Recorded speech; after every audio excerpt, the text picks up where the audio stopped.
on the night I nearly died in a car crash. My newborn lay in the NICU, while my mother claimed she was too busy to help. I had sent her money like clockwork for 8 years, but when my husband begged for 20 minutes of her time, she refused. 3 hours later, I canceled every transfer. That was exactly when my grandfather walked into the ICU with a thick briefcase, looking ready to deliver the final verdict on my family. My name is Grace Wallace, and the first thing I knew when I returned to the world of the living was that my body felt like it had been reassembled by someone who had lost the instructions. There was a crushing weight on my chest, a sensation akin to having a pile of wet sandbags stacked upon my ribcage. The lights overhead were aggressive, stabbing at my retinas with a clinical fluorescent violence that told me immediately I was not in my bed. I was not home. My instinct, primal and screaming faster than my conscious mind could process the pain, was to reach for my midsection. My hand moved, heavy and sluggish, fighting the wires taped to my skin, until my palm found the curve of my stomach. It was gone. The tight heavy drum of pregnancy that had been my constant companion for 8 months was gone. My stomach was soft, bandaged, and terrifyingly empty. Panic is a cold thing. It washed over the heat of my injuries, drowning out the throbbing in my fractured ribs. I tried to sit up, but the machines around me screamed their protest, and a pair of firm hands pushed me back down. "Easy, Grace. Easy," a voice said. It was a nurse, her face obscured by a surgical mask, her eyes kind but serious. "You are in the ICU. You were in an accident." "My baby," I rasped. The tube that had been down my throat must have just been removed. My voice sounded like grinding stones. "Where is my baby?" "She is here," the nurse said, and those 3 words were the only reason I did not tear the IVs out of my arms. "We had to perform an emergency C-section. She is small, Grace, but she is stable. She is in the NICU. She is fighting." A daughter. I had a daughter, and she was fighting alone. "I need to see her," I whispered. "Not yet," the nurse said gently. "You have internal bleeding and 3 broken ribs. Your husband is on the phone. Do you want to speak to him?" She held the device up to my ear. "Caleb, my Caleb." "Grace," his voice was broken, a sound of sheer terror that I had never heard from him in our 5 years of marriage. "Oh, God. Grace, I am coming. I am at the airport now." The rental car shuttle was too slow, so I ran. "I am trying to get on the first flight out. But they are saying it will be at least 6 hours, maybe 7. "Lila," I said, naming her for the first time. "She is all alone. Caleb." "I know," he choked out. "I know. Listen to me. I called your mother." My stomach, already battered, gave a sickening lurch. My mother. She lived 20 minutes from this hospital. She was the closest relative we had. In any normal family, she would have been in the waiting room. In any normal family, she would have been holding my hand or standing vigil over her granddaughter's incubator. "Did she pick up?" I asked, though I already felt the answer curling in my gut like a snake. "I have her on the other line," Caleb said. He sounded desperate, stripping away his pride to beg for our child. "I am going to merge the calls. I need her to go to the NICU. I need someone to just stand there and tell Lila that she matters until I can get there. Grace, I cannot be there for 6 hours. She cannot be alone for 6 hours." The line clicked. The audio quality shifted. Suddenly, I was not just listening to the sterile silence of the airport lounge. I was hearing the background noise of my mother's world. It was a cacophony of electronic chirping, high-pitched, synthesized melodies, the distinct, rhythmic ding-ding-ding of a payout. She was at the casino, again. "Hello." My mother's voice was impatient, loud, competing with the noise of the slot machines. "Caleb, I told you, I am in the middle of a run. This machine is hot." "Helen, please," Caleb's voice cracked. "Grace is in the ICU. The baby is in the NICU. I am hundreds of miles away. I am begging you. You are 20 minutes away. Please just go to the hospital. Just sit with the baby. That is all I'm asking." There was a pause on the line. I held my breath, the pain in my ribs forgotten. This was it. This was the moment where the mother I wanted her to be would finally step forward. This was the moment where tragedy would strip away the selfishness and reveal the parent underneath. I heard the whir, click, click, click of reels spinning. She was still playing. She had not even stepped away from the machine to take the call. "Oh, honestly, Caleb," she sighed, the sound dripping with irritation. "Grace always makes such a production out of everything. A car accident? She's probably just bruised. And the baby. If she is in the NICU, the doctors are watching her. What am I supposed to do? Stare at a plastic box?" "She is your granddaughter," Caleb shouted, and I heard the heads turning in the airport through the phone. "She was born an hour ago. She is alone. I cannot leave right now," my mother said, her voice turning cold and final.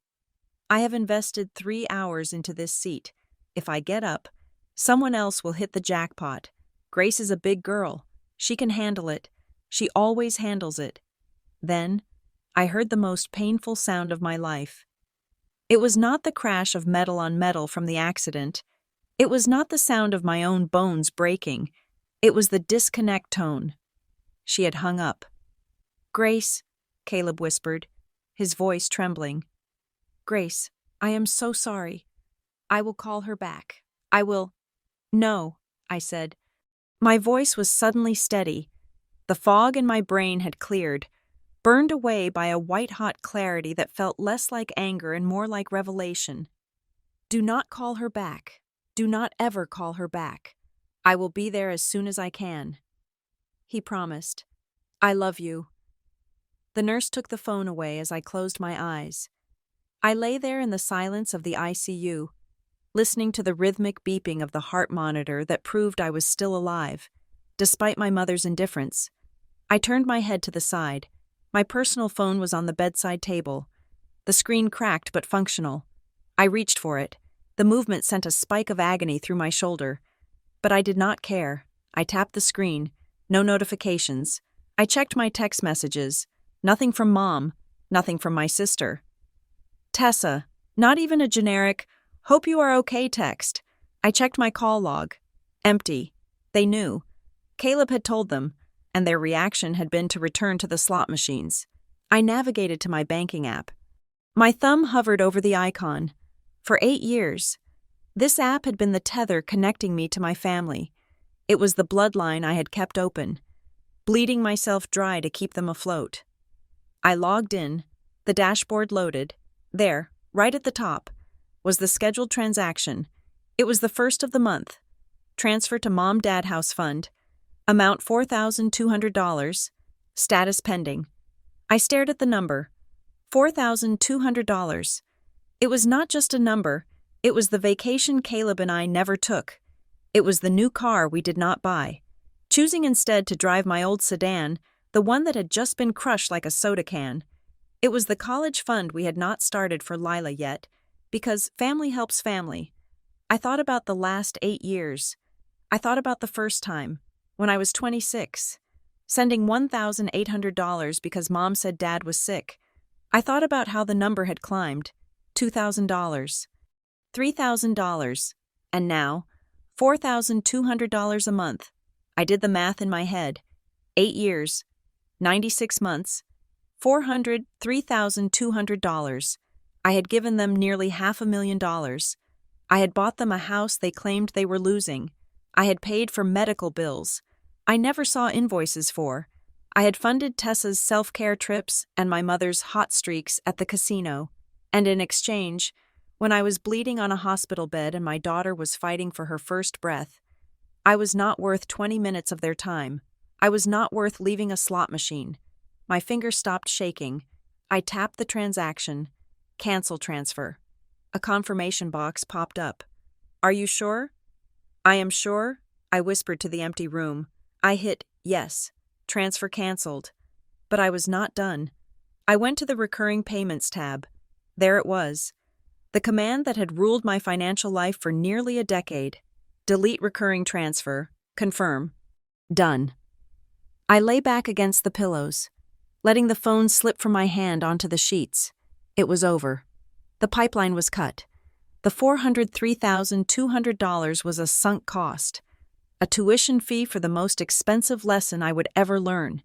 But the next $4,200, that belonged to Lila, that belonged to me. I closed my eyes, expecting to feel guilt. I had been conditioned for 8 years to feel guilt every time I hesitated to send money. I expected the familiar gnawing in my gut, the voice of my mother telling me I was selfish, that I was abandoning them, but there was no guilt. There was only a profound, icy silence. The bridge was burned, and I was standing on the other side, watching the ashes float down into the dark water. About 30 minutes later, the door to my ICU room slid open. I expected a doctor, or perhaps Caleb had performed a miracle and teleported, but it was neither. A tall man in a charcoal wool coat stepped inside. He moved with a deliberate, rhythmic cadence, the walking stick in his right hand tapping softly against the linoleum floor. He carried a thick leather briefcase in his left hand, the leather worn but expensive, the kind of object that had seen rooms far more intimidating than a hospital. It was my grandfather, Samuel Kingsley. He was 80 years old, a retired judge who had spent 30 years on the bench. He had the kind of eyes that could spot a lie before it even left your throat. We had not been close in recent years. My mother had always kept us apart, claiming he was judgmental and cold. Now, looking at him, I realized he wasn't cold. He was just the only one who saw the truth. He didn't rush to my bedside with weeping pity. He walked to the foot of the bed and looked at me, his gaze sweeping over the bandages, the monitors, and finally settling on my face. "Grandpa," I whispered. He did not smile. He set the heavy briefcase down on the rolling table at the foot of the bed. The metal clasps snapped open with a sound like a gunshot in the quiet room. He looked at me, and in his eyes, I saw no confusion. I saw no shock. I saw the look he must have given defendants right before he read the sentencing. "I know," he said. His voice was deep, gravelly, and terrifyingly calm. "I know about the money, Grace. I know about all of it." He opened the briefcase. It was packed tight with papers, bank statements, printed emails, property records. "And," he continued, looking toward the door as if daring my mother to walk through it, "I believe it is time we correct the record." To understand why I lay in that hospital bed with a canceled bank transfer and a hollowed-out heart, you have to go back to the beginning of the lie. You have to go back to the day the leash was first snapped around my neck. I was 26 years old. I had just landed my first serious role as a junior analyst at Crescent Harbor Solutions, a tech consultancy firm that occupied the 34th floor of a glass tower downtown. I remember the smell of that office-ground coffee, ozone from the printers, and the crisp, cold scent of air conditioning that felt like success. That Friday, I received my first full month's paycheck. It was the largest sum of money I had ever seen with my own eyes. I sat at my small desk, staring at the direct deposit notification on my phone screen, and for the first time in my life, I felt safe. I did the math in my head. I could finally upgrade my beat-up car. I could start a retirement fund. I could buy the good groceries, the organic kind, without flinching at the register. I felt like I had finally outrun the low-level anxiety of my childhood, where money was always a whispered argument behind closed doors. Then my phone rang. It was my mother. "Grace," she said, and her voice was a wet, ragged sound that stopped my breath. "Oh, Grace, thank God you answered." I stood up, walking quickly to the stairwell for privacy. My heart was already hammering a frantic rhythm against my ribs. "Mom, what is it? Is everyone okay?" "It is your father," she sobbed. "He had an episode. The doctors are calling it a mild stroke. He collapsed in the yard this morning." The world tilted on its axis. My father was my hero, a quiet, gentle man who had worked manual labor his entire life until his back gave out. The idea of him collapsing, helpless in the grass, made me want to vomit. I am coming home, I said immediately, already mentally calculating the drive time. I will leave right now. No, she shrieked, the sharpness of her tone cutting through the tears. No, do not come here, Grace. He is sedated. He needs rest, not a house full of people. Besides, that is not the worst of it. I leaned against the cold concrete wall of the stairwell. What could be worse than Dad having a stroke? The bills, Grace, she whispered, her voice dropping to a terrified hush. We are drowning. The insurance company is denying the claim for the ambulance and the initial scans because of some deductible loophole. And the mortgage, we are 3 months behind. The bank sent a letter yesterday. If we do not pay by the end of the week, they are going to start foreclosure proceedings. I slid down the wall until I was crouching on the steps. The safety I had felt 5 minutes ago evaporated like steam. How much? I asked. How much do you need? To stop the foreclosure and cover the first round of medication, we need $1,800, she said. She said the number quickly, as if saying it fast made it smaller. And then I do not know. Grace, with him out of work for rehab, we are going to be short every month. Maybe for a while. $1,800. I looked at my banking app again. I had exactly $2,100 in my checking account after paying my rent. If I sent her the money, I would have $300 left to survive the month. I would be eating instant noodles. I would be walking to work to save on gas. But this was my father. This was their home. I can do it, I said, my voice trembling slightly. I can send the $1,800 right now. On the other end of the line, my mother let out a long, shuddering breath. Oh, Grace, thank you. You are the only one who can save this family. Tessa is still in school. She cannot help. It is all on you. I will transfer it now, I said. Wait, she added, her voice dropping lower. Grace, you have to promise me something. You cannot tell your father about this. What, why? He has so much pride, she insisted. If he knew his daughter was paying his mortgage, it would kill him.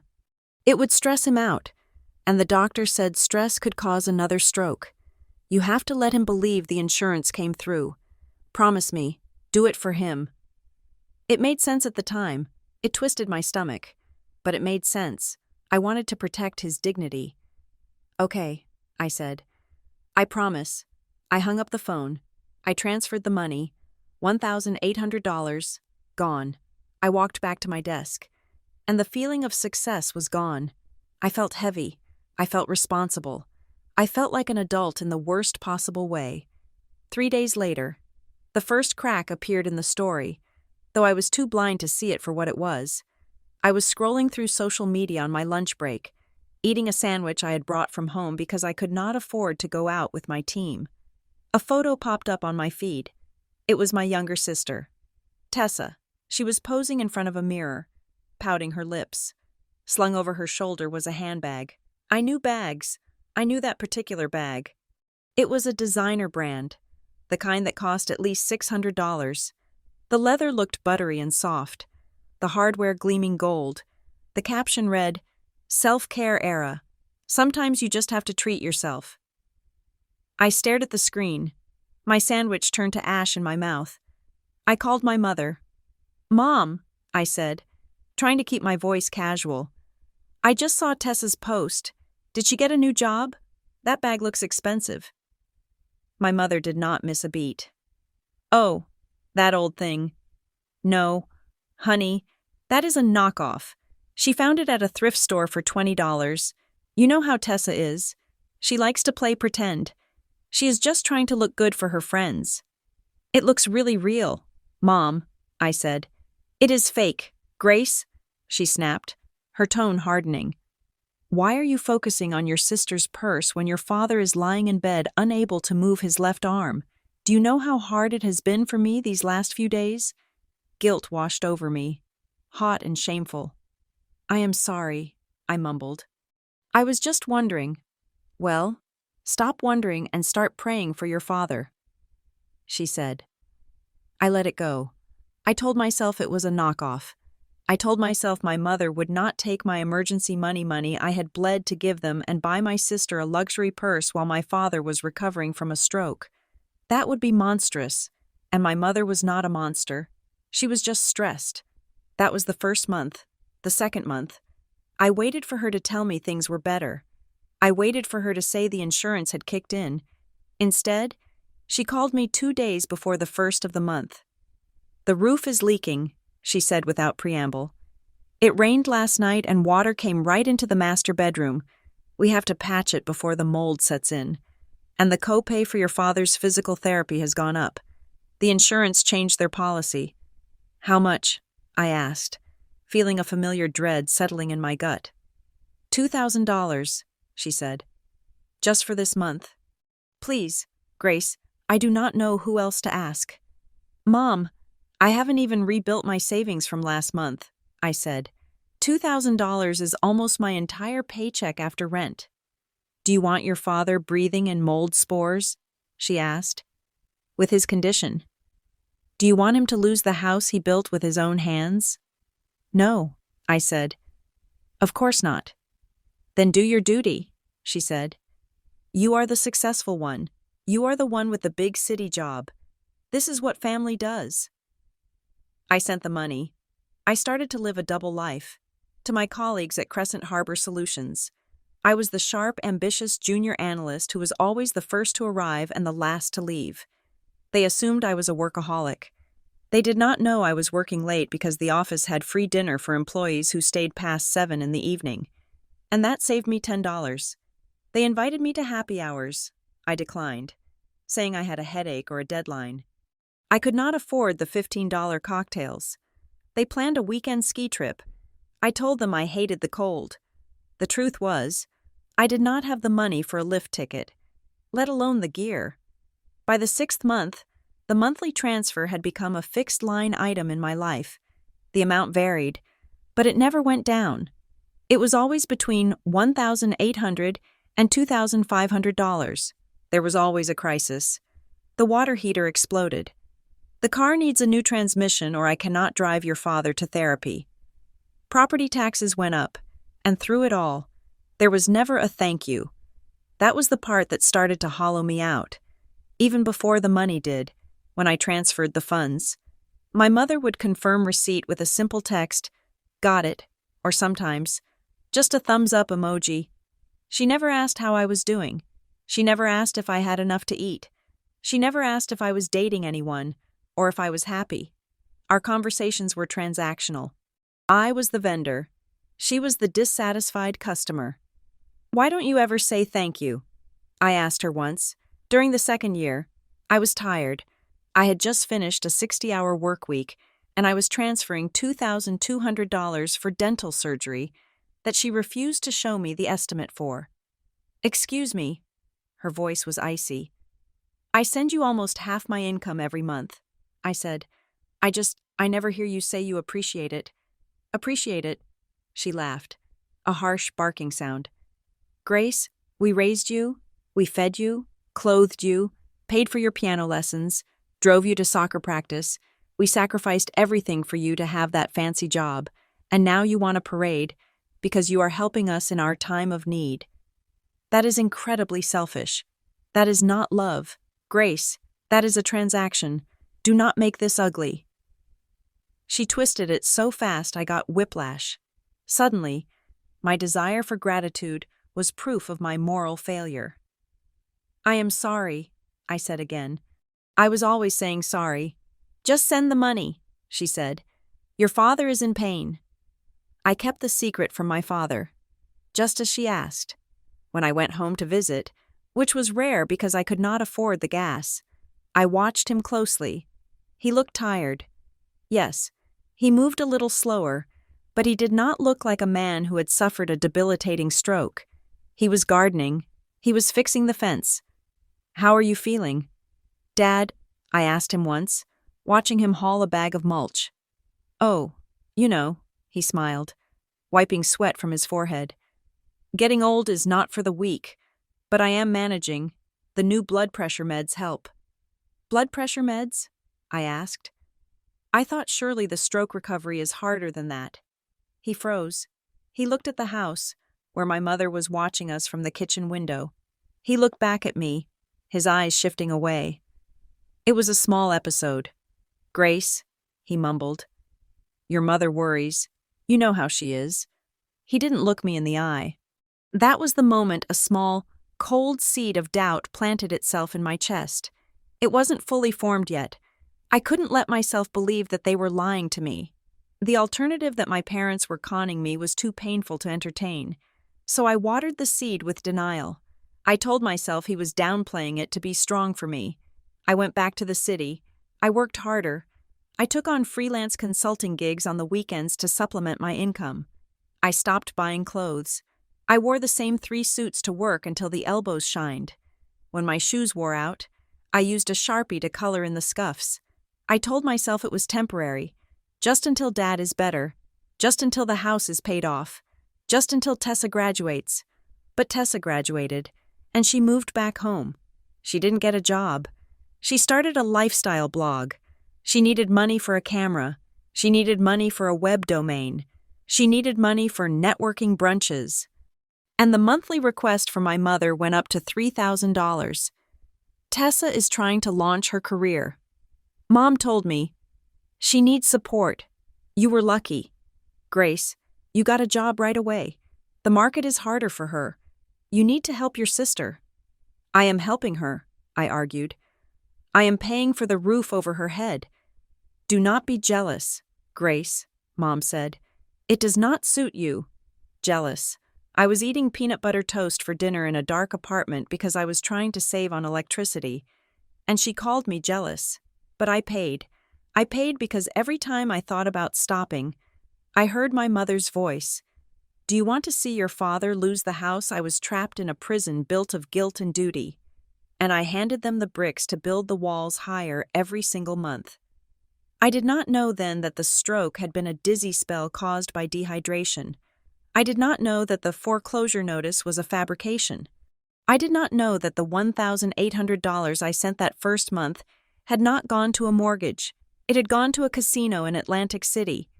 But I would find that out later. For now, I was just the good daughter, the reliable one, the bank account with a pulse, and the 8 years of silence had begun. I met Caleb Stone 3 years after I began funding my parents' lives. He was everything the men in my family were not. He was steady.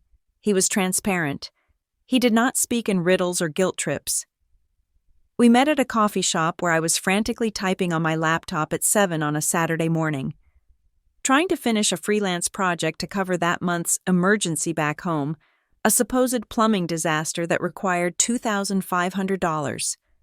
Caleb spilled his Americano near my table, apologized profusely, and then asked why I looked like I was defusing a bomb. We fell in love with the kind of ease I didn't think I deserved. When we got married 2 years later, I kept my last name. I told people it was for professional continuity, but deep down, there was another reason. I felt like the name Wallace came with a debt attached to it, a heaviness I did not want to transfer to him. I was Grace Wallace, the girl who owed her existence to her parents, and I would carry that burden alone. But marriage makes it hard to hide the ghosts in your closet, especially when those ghosts demand a wire transfer on the 1st of every month. Caleb started to notice the pattern. He was an architect, a man of structure and lines, and he noticed that my mood followed a rigid, cyclical architecture of its own. "It is the 28th, he said to me one evening. We were washing dishes after dinner. "You are doing that thing with your jaw." I scrubbed a plate harder. "What thing?" "You are grinding your teeth," he said gently, taking the sponge from my hand. "Every month, right around this time, you stop sleeping. You check your phone constantly. You get jumpy, like you are waiting for a verdict." He was right. I lived my life in 2 phases, the relief of the transfer going through, and the dread of the next one approaching. "It is just work," I lied. "Month-end reporting." "Grace," he said, and the way he said my name, with no demand attached to it, made my chest ache. "You are a senior consultant. You have done month-end reporting 100 times. This looks like fear." I didn't answer him then. I couldn't. How do you explain to your husband that you are terrified your mother will call and tell you your father is dying unless you send $4,000? The cracks in my defense really started to show during Thanksgiving of that year. We drove 3 hours to my parents' house. I had just been promoted to senior project lead at Crescent Harbor, a position that came with a significant raise and a team of 12 people under me. It was the proudest achievement of my career. I had bought a bottle of expensive champagne to celebrate. The dinner table was set with the good china, the china I had paid for 2 Christmases ago when Mom said the old set was shameful. My sister, Tessa, sat across from me. She was 24 then, glowing with the kind of rest that only comes from never having worried about a utility bill. "So," Mom said, clapping her hands together as she served the turkey, "we have big news. Tessa has started her own brand." "That is great," Caleb said politely. "What kind of brand?" "I am an intuitive lifestyle coach," Tessa said, beaming. "I help people align their chakras with their wardrobe choices. I already have 300 followers on Instagram." 300, Mom breathed, looking at Tessa like she had just cured polio. "My girl is going to be famous. She is so creative. Isn't she, Mark? Just like I was?" Dad, who was pushing peas around his plate, nodded. "Very creative. We are going to invest in some professional headshots for her," Mom continued, "and a website. It is expensive, but you have to spend money to make money. Right?" She looked directly at me when she said, "It is expensive." I knew what that meant. That meant next month's transfer was going up. "That sounds interesting," I said, my voice tight. "Actually, I have some news too. I was promoted last week." Mom paused, the gravy boat hovering over Tessa's plate. "Oh, that is nice. Grace, did they increase your hours?" "No. Mom, I am a senior lead now. I am running the entire Northeast Division for my sector." "Well," Mom said, pouring the gravy onto Tessa's potatoes, "just make sure you do not work too hard. You look tired. You know, women age faster when they stress about work. Look at Tessa. Look how fresh her skin is." She turned back to Tessa. "Tell us more about the chakras." "Honey." The silence in my head was deafening. I felt Caleb's hand find my knee under the table. He squeezed it, a solid anchor in a sea of dismissal. On the drive home, the silence broke. "Grace," Caleb said, keeping his eyes on the dark highway, "I have to ask you something, and I need you not to get defensive." "Okay," I said, though my defenses were already up. "Do you notice," he started slowly, "that your mother only speaks to you when she wants something or when she wants to critique you?" "That is not true," I said automatically. She is proud of Tessa. Tessa needs more encouragement. I am the strong one. Mom knows I am fine." "She ignored your promotion," Caleb said, his voice sharpening. "You run a division. Grace, Tessa is playing dress-up on the internet, and your mother acted like you told her you bought a new stapler." "It is complicated," I said. "You do not understand their dynamic. I understand that every time she calls, you end up writing a check," Caleb said. I froze. I hadn't told him the extent of it. I told him I helped out, here and there. "I helped them," I admitted. "Dad is sick. The house needed repairs." "Grace," Caleb said softly, "does she ever call just to ask how your day was?" I looked out the window at the passing trees, blurring into black shadows.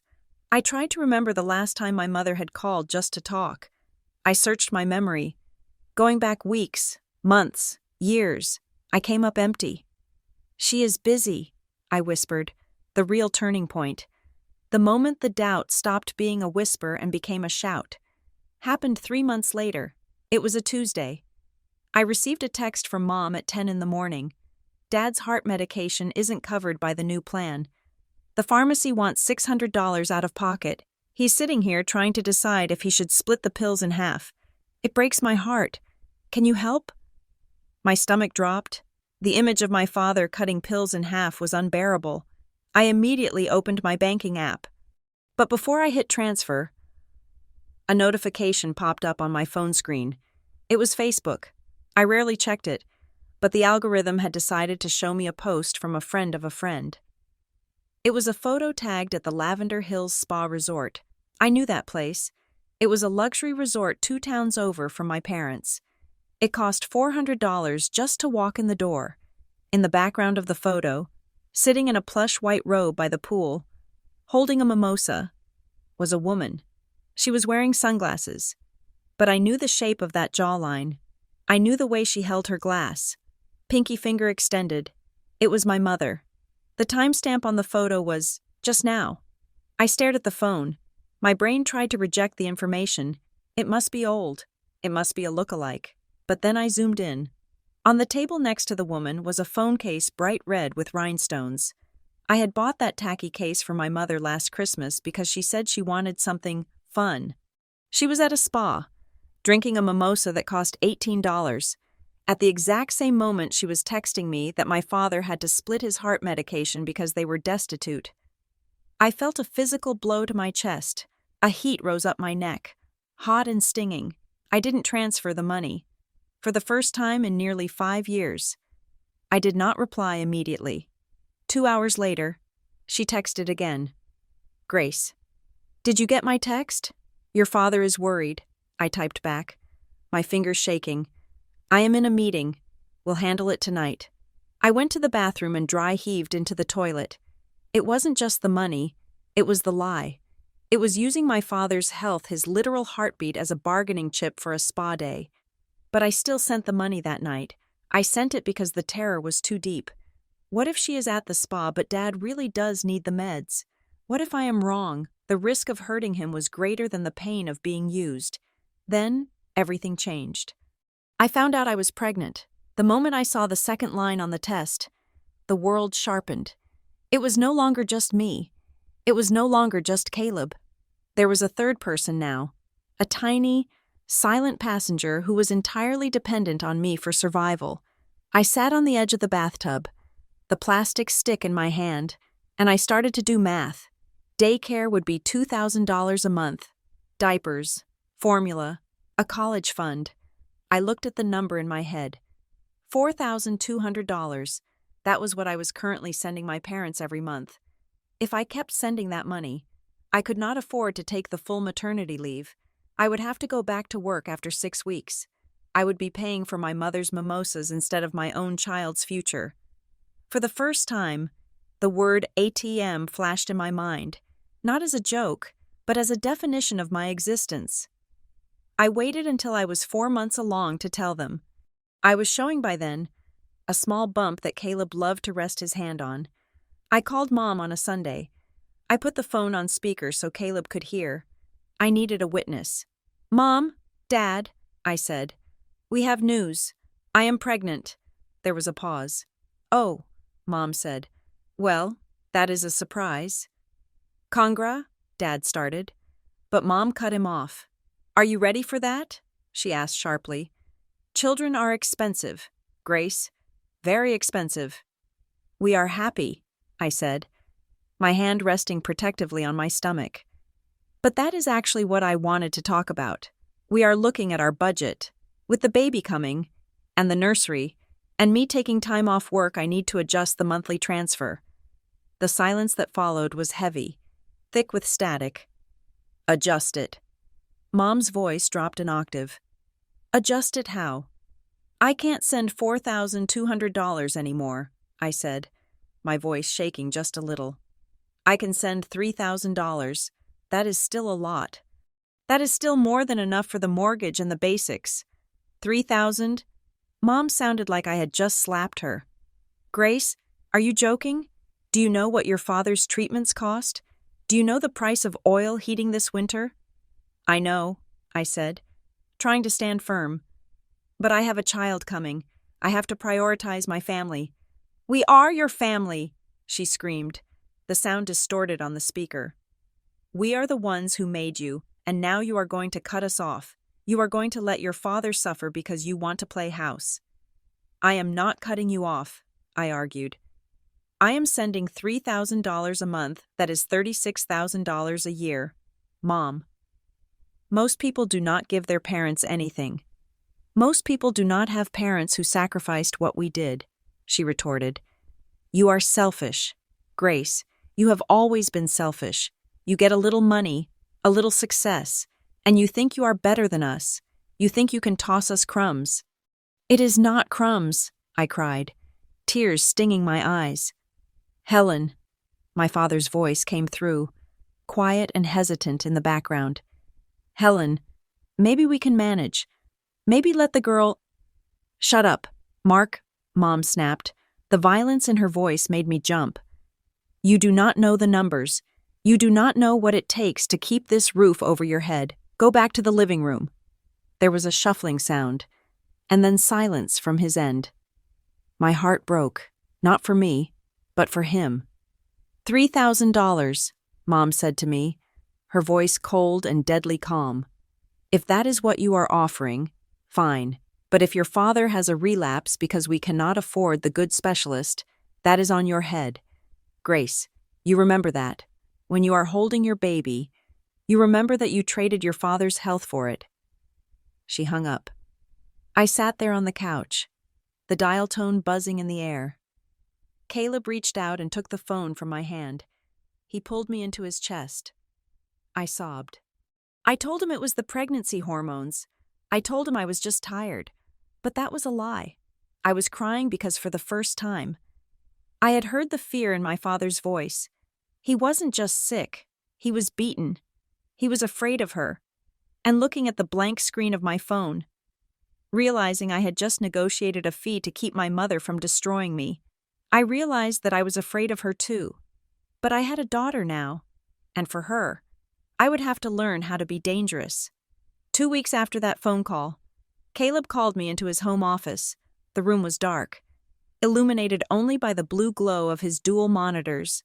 He was sitting in his ergonomic chair, his posture rigid, staring at a spreadsheet that spanned across both screens. He looked like he was studying the structural integrity of a building that was about to collapse. Grace, he said, without turning around. You need to see this. I waddled into the room, my hand resting on my lower back. I was 8 months pregnant now, and my patience for late-night data analysis was thin. Can it wait? Caleb, my ankles are the size of grapefruits. It cannot wait, he said. He spun the chair around to face me. His face was not angry. It was pale. It was the face of a man who had just discovered a termite infestation in the foundation of his own house. I went through the bank statements, all of them, since the day we met. I felt a cold prickle of defensiveness. We talked about this. I lowered the payment to $3,000. I am not talking about the future, Caleb said. I am talking about the past. I put every single transfer you have made to your parents into this sheet. I categorized them by the excuses your mother gave you: medical bills, home repairs, Tessa's tuition, emergency loans. He pointed to a cell at the bottom of the screen. It was highlighted in bright red. Read that number. Grace. I leaned in. The numbers were small, precise, and undeniable. $403,200. I stared at it. I blinked, expecting the decimal point to move, expecting it to be 40,000, but it remained stubborn. $403,200. That is, I started, but my voice failed me. That is a house, Caleb said, his voice rising. That is a college education. That is our retirement. That is almost $500,000. Grace, in 8 years. He stood up and started pacing the small room. I ran the inflation numbers. I looked up the average cost of the procedures your father supposedly had. Grace, none of this adds up. Look at column D. Roof repairs. You sent them $12,000 for a new roof in 2018. Then you sent another $8,000 for roof leak in 2019. Then $6,000 for shingle replacement in 2021. How many roofs does one house need? I sank into the guest chair. Maybe they had bad contractors. You know Dad tries to hire locals to save money. And the medical bills, Caleb pressed. Here, November, $2,500 for Dad's heart meds. December. $2,500 for Dad's heart meds. January. The same, Grace. Pharmacy copays do not work like rent. They do not come in flat. Round numbers like that. They are $62.50. They are $112. They are never exactly $2,500. He knelt in front of me, taking my hands in his. His grip was tight, urgent. They are bleeding you, he said. They are not asking for help. They are billing you. You are not a daughter to them. You are a revenue stream. Stop it, I whispered, pulling my hands away. You do not get to say that. They are my parents. Then why do you feel sick every time the first of the month comes? He asked. Why did you dry heave in the bathroom when you saw your mother at that spa? Because it is complicated, I snapped. You have a normal family. Caleb, you do not understand what it is like to be the one who made it out. I am the one who survived. I have a duty to pull them up with me. At the cost of your own child. The question hung in the air, heavy and suffocating. I am not sacrificing Lila, I said defensively. We have everything we need. For now, Caleb said. But what happens when Lila wants piano lessons, or braces, or to go to a summer camp? Are you going to tell her no because Grandma needs another roof repair? Are you going to tell our daughter she cannot have things because your mother needs to play the slots? I will figure it out, I said. I always figure it out. Caleb looked at me, and his eyes were filled with a sadness that hurt worse than his anger. Grace, look at me. Really look at me. If you stop paying them tomorrow, do you think they will still call you? I opened my mouth to say yes. Of course they would. They were my parents. They loved me. They were proud of me. But the words stuck in my throat. I thought about the phone calls that ended abruptly when the transfer was confirmed. I thought about the Thanksgiving dinner where my promotion was ignored. I thought about the silence. I do not know, I whispered. If you have to pay a monthly subscription fee to be loved, Caleb said, his voice cracking, then it is not love. It is a service. I started to cry. It wasn't the pretty, delicate crying of the movies. It was ugly, heaving sobs that shook my entire body. I wrapped my arms around my belly, trying to hold myself together. I can't just cut them off, I sobbed. Not now, not right before the baby comes. If I do, they won't come to meet her. My dad, he won't get to hold his granddaughter. I can't be the bad guy. Caleb. I can't be the reason this family falls apart. Caleb sighed, a long, defeated sound. He kissed my forehead. You are not the reason. Grace, you never were. But okay, we will wait. After the birth, I promised, wiping my eyes. Once Lila is here, and they see her, and they fall in love with her, maybe they will change. Maybe Mom will soften. We will talk to them then. I promise. It was a lie. It was a procrastination born of cowardice. I was kicking the can down the road because I was too terrified to pick it up. Okay, Caleb said, after the birth. 1 week later, it was a Thursday. It was raining a torrential, biblical downpour that turned the city streets into rivers of oil and gray slush.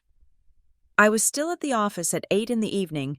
I was technically on maternity leave starting the following Monday, but I had stayed late to finalize the handover of the Alpha project. I wanted everything to be perfect. I wanted my team to know I wasn't slacking off just because I was having a baby. It was the same pathology I had with my parents over-delivering to ensure I wasn't rejected. My back was screaming. My ankles were swollen over the tops of my shoes. I printed the final report, placed it on my boss's desk, and waddled to the elevator. The building was empty. The silence was eerie. I got into my car in the parking garage. It was a 5-year-old sedan. Safe but tired. I checked my phone. 3 missed calls from my mother. No voicemail. Just missed calls. I felt that familiar spike of adrenaline. What do they need? Is it Dad? Is it money? I started to type a text to her, but stopped. No. I told myself, Caleb is right. I need boundaries. Instead, I I texted Caleb, leaving the office now. Alpha project is done. I am exhausted, but I feel good. See you in 30 minutes. Love you. I put the phone in the cup holder and pulled out of the garage. The rain was blinding. The windshield wipers were slapping back and forth at maximum speed, but they could barely keep up with the deluge. The streetlights smeared on the glass like streaks of neon paint. I drove carefully, both hands on the wheel. I was thinking about the nursery. We had painted it a soft sage green. We had a crib set up. I was thinking about how, in just a few days, my life would change forever. I thought about Caleb's spreadsheet, $403,000. Next week, I told myself as I stopped at a red light, next week, when Lila is here, I will sit Mom down.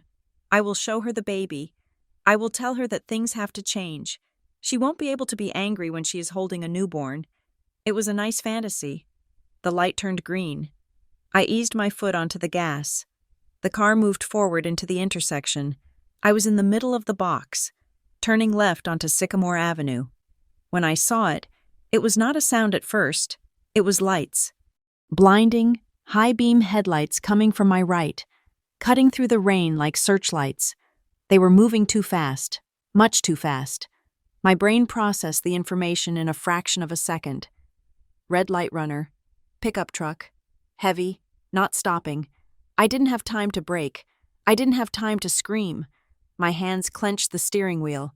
My only thought, the only coherent sentence that formed in my mind before the impact, was not for me. It was not for Caleb. It was not for my parents. Please, I thought, my mind screaming the prayer into the void. Please, do not hurt her. Take my legs. Take my life. But do not hurt her. The impact was louder than anything I had ever heard. It wasn't just a crash. It was an explosion of physics. The pickup truck slammed into the passenger side of my car. Metal screamed a high, tearing shriek like a wounded animal. The glass of the passenger window disintegrated into a million diamonds that sprayed across the cabin. My car was lifted, literally lifted off the asphalt. I felt the world spin. The seatbelt locked, digging into my chest like a knife, crushing the air out of my lungs. My head whipped to the side, and I felt a sharp, sickening crack against the driver's side window. Then came the second impact, as the car slammed back down onto the road, skidding sideways, tires screeching against the wet pavement until we hit a lamppost with a final. Bone-jarring thud. Silence. For a second, there was absolute silence, save for the hissing of the rain on the hot engine and the tick, tick, tick of the cooling metal. I tried to inhale. I couldn't. My chest felt like it had been crushed by a boulder. I tried to move my legs. I couldn't feel them. I tried to say Caleb's name. All that came out was a bubble of metallic-tasting blood. My vision was tunneling, the edges turning gray and fuzzy. Lila. I thought, Lila. I tried to move my hand to my stomach, to check on her, to protect her. But my arm wouldn't obey. It hung limp at my side. The darkness came rushing in from the periphery, swallowing the rain, swallowing the pain, swallowing the fear.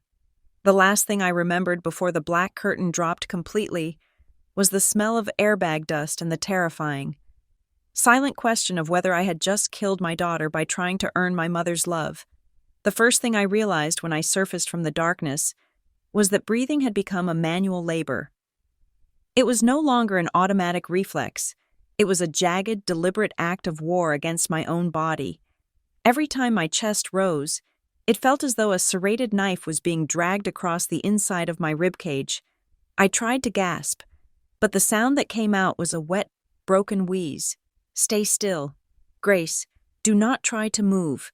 The voice was masculine, authoritative, but laced with a practiced calm. My eyes fluttered open. The world was a blur of white tiles and chrome machinery. A face swam into view, a doctor with silver temples and tired eyes. "I am Dr. Aris," he said. "You are in the intensive care unit. You were in a severe car accident." I blinked, trying to clear the fog of anesthesia. The memories hit me in a fragmented slideshow. The rain, the headlights, the sound of metal screaming, then the silence. "My baby," I rasped. My voice was a stranger's voice, wrecked by the intubation tube that had just been removed. "Where is my baby?" Dr. Aris placed a hand on my shoulder. It was meant to be comforting, but I flinched. "She is alive," he said quickly. "We had to perform an emergency cesarean section while you were unconscious. Your blood pressure was bottoming out, and her heart rate was decelerating. We had to get her out." "Is she—" I couldn't finish the sentence. The fear was a physical object lodged in my throat. "She is in the neonatal intensive care unit, the NICU, he explained. "She is small, Grace. She was born at 35 weeks, but the trauma of the crash caused some distress. She is currently on a ventilator to help her breathe, and we are monitoring her for any internal bruising, but she is stable. She is a fighter." Stable, a fighter. I tried to sit up. "I need to see her." The pain that ripped through my chest was so violent it made my vision go black for a second. I fell back against the pillows, gasping. "You have a pulmonary contusion," Dr. Aris said sternly, gently restraining me. "That is a bruised lung. You also have 3 fractured ribs on your left side and a hairline fracture in your pelvis. You lost a significant amount of blood. You are not going anywhere right now." I lay there, tears leaking from the corners of my eyes, hot and stinging. My daughter was in a plastic box in another room, hooked up to machines, fighting for her life, and I was stuck here, useless. "My husband," I whispered. "Caleb." "We called him," the nurse standing next to the doctor said. She was young, with kind eyes above her mask. "He is on his way." But I knew Caleb. I knew his schedule. He was in Denver for a client presentation. Denver was a 4-hour flight away, and that was if he was already at the airport. "He is far away," I said. "He cannot get here fast enough." "He knows," the nurse said. "He is trying." I closed my eyes. The image of my daughter, alone in that sterile room, terrified me more than my own pain. I needed someone to be with her. I needed a witness. I needed someone to tell her that she wasn't abandoned. "I have money," I said suddenly, the words tumbling out. "I can pay. Can I hire a nurse?" "A private one. Just to stand by her incubator, just to talk to her until her father gets here." The nurse looked at the doctor, then back to me. Her expression softened into something pitiful. "Grace, the NICU nurses are excellent. They are watching her closely." "I know," I insisted. "But they have other babies. I want someone for her. Just for her. Please." "I will see what I can do," the nurse promised, though I knew she was just placating me. 10 minutes later, the phone by my bed rang. The nurse picked it up and held it to my ear. "Grace." It was Caleb. The sound of his voice, ragged, panicked, breathless, broke me. "Caleb," I sobbed. "Lila is in the NICU." "I know. Baby, I know," he said. I could hear the background noise of an airport terminal announcements. Rolling suitcases, the hum of 1,000 people going places that weren't a hospital. "I am at the gate. The flight doesn't leave for another 90 minutes. It is the earliest one." I screamed at the ticket agent. "But they cannot make the plane appear out of thin air. I won't be there for almost 6 hours." 6 hours. 6 hours was an eternity for a newborn. 6 hours was a lifetime. "She is all alone. Caleb," I cried. "I can't go to her. My legs, my ribs, they won't let me up." "I have a plan," Caleb said, though his voice sounded desperate. "I am going to call your mother. She is right there. She is 20 minutes away. I will tell her to go straight to the NICU. She can just sit there. She can read a book. I don't care. She just needs to be a presence so Lila isn't alone." My stomach clenched. "Caleb, I don't know." "Grace, this is an emergency," he argued. "I know things have been tense. I know about the money. But this is a baby. Her granddaughter. No one is that heartless. She will go." "Okay," I whispered. "Call her." He kept me on the line. He merged the calls. I lay in the hospital bed, staring at the ceiling tiles, listening to the phone ring, ring, ring, ring. "Hello?" My mother's voice. It wasn't the voice of a woman worried about her daughter. It was loud, distracted, and annoyed. And then I heard it, The sound was unmistakable. It was the chaotic, synthesized symphony of a casino floor. The high-pitched pling pling pling of digital coins falling. The drone of an announcer in the background calling out a raffle number. She wasn't at home. She wasn't even at work. "Helen, it is Caleb," my husband said. His voice was trembling with the effort to keep it steady.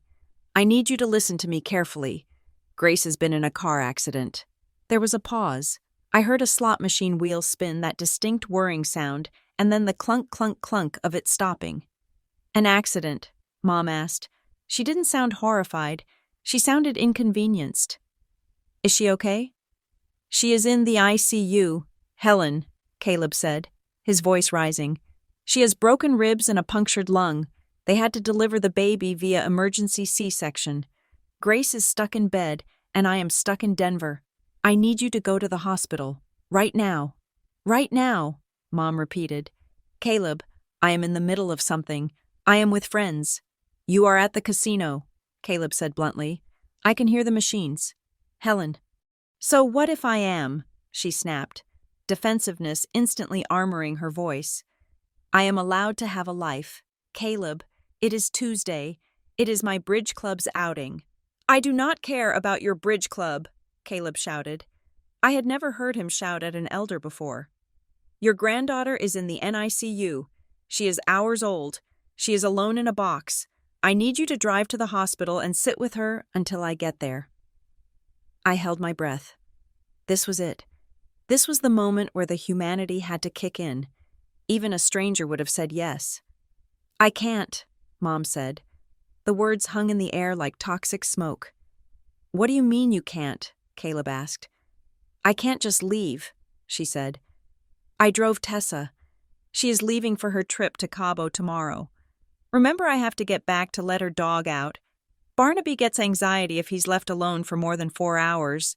He scratches the door frames." I felt the blood drain from my face. A dog. She was choosing a dog over my dying daughter. "Are you insane?" Caleb asked, his voice dropping to a dangerous whisper. "You are prioritizing a golden retriever over your newborn granddaughter. Grace is lying in a hospital bed, bleeding." "Helen." "Oh, stop being so dramatic," Mom huffed. The sound of another lever being pulled on the slot machine echoed through the phone. "Grace always makes everything into a massive production. Remember when she had her appendix out? She acted like she was dying then, too." "She is fine. The baby is with doctors, right? They are paid to watch her. I am not a nurse." "It is not about medical care," Caleb pleaded, his voice breaking. "It is about family. It is about showing up." "I will come tomorrow," Mom said dismissively. "After I drop Tessa at the airport. I can't leave Barnaby. The repairs on those door frames would cost a fortune, and I certainly don't have the money for that. Do I? Unless you are offering to pay for it." She was leveraging the situation. Even now. Even in this hell, she was talking about money. "You are unbelievable," Caleb said. "And you are rude," she retorted. "Tell Grace to rest and stop working herself up. Stress is bad for the milk supply. I will see you when I see you." Click. She hung up. The silence that followed was heavier than the car that had crushed me. "Grace," Caleb whispered. "Grace, I am so sorry. Oh my God. I am so sorry." I didn't cry. The tears had stopped. It was strange.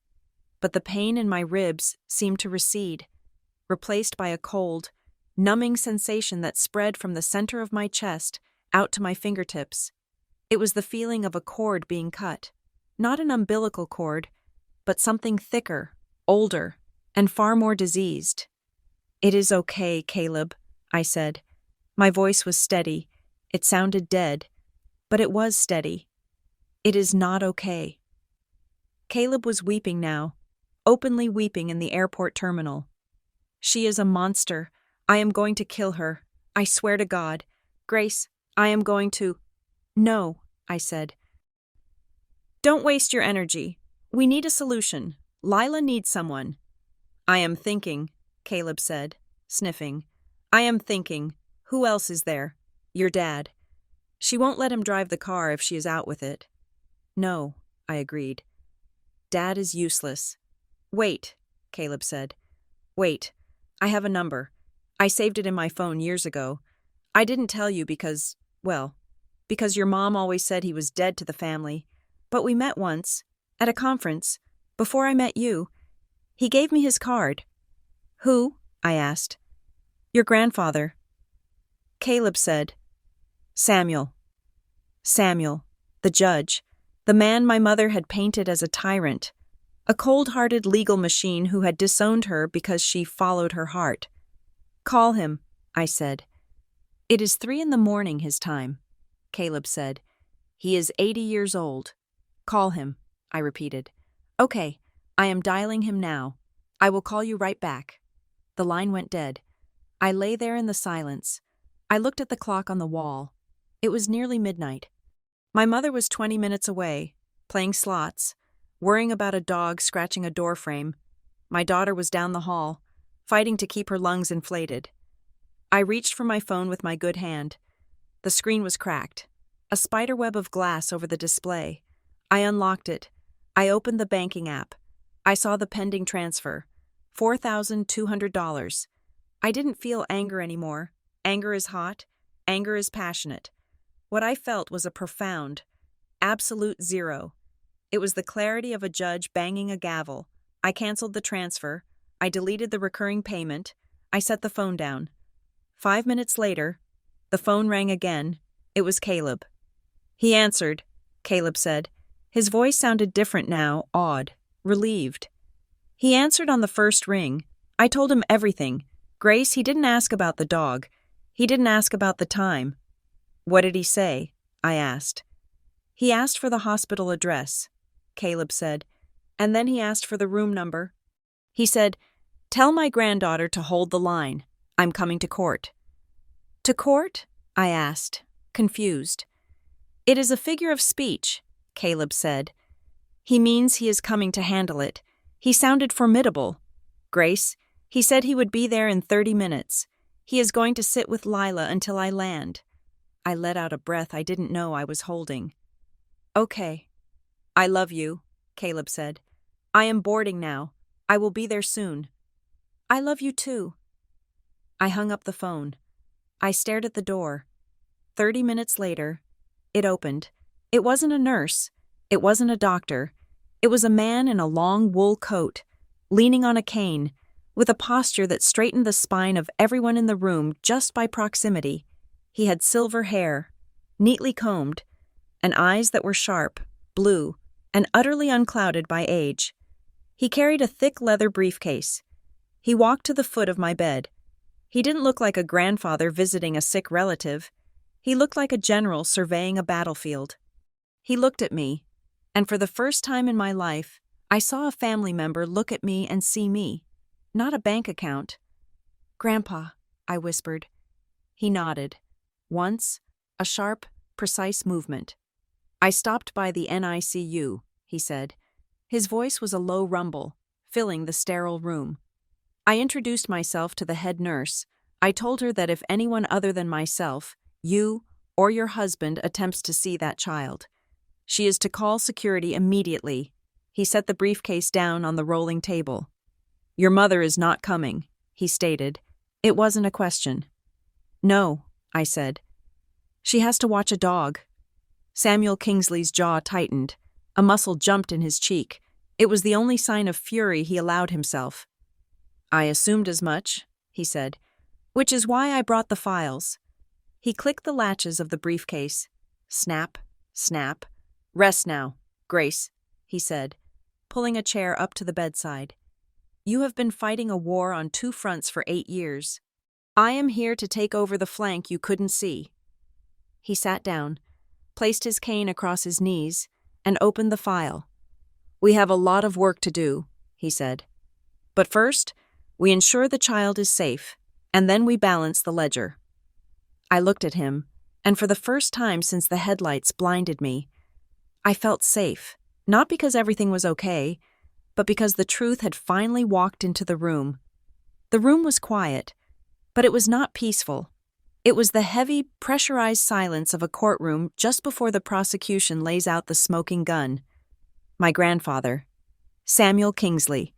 Sat in the plastic chair next to my bed with the posture of a man sitting on a mahogany bench. He did not ask me how I was feeling. He did not ask about the pain in my ribs or the emptiness in my womb.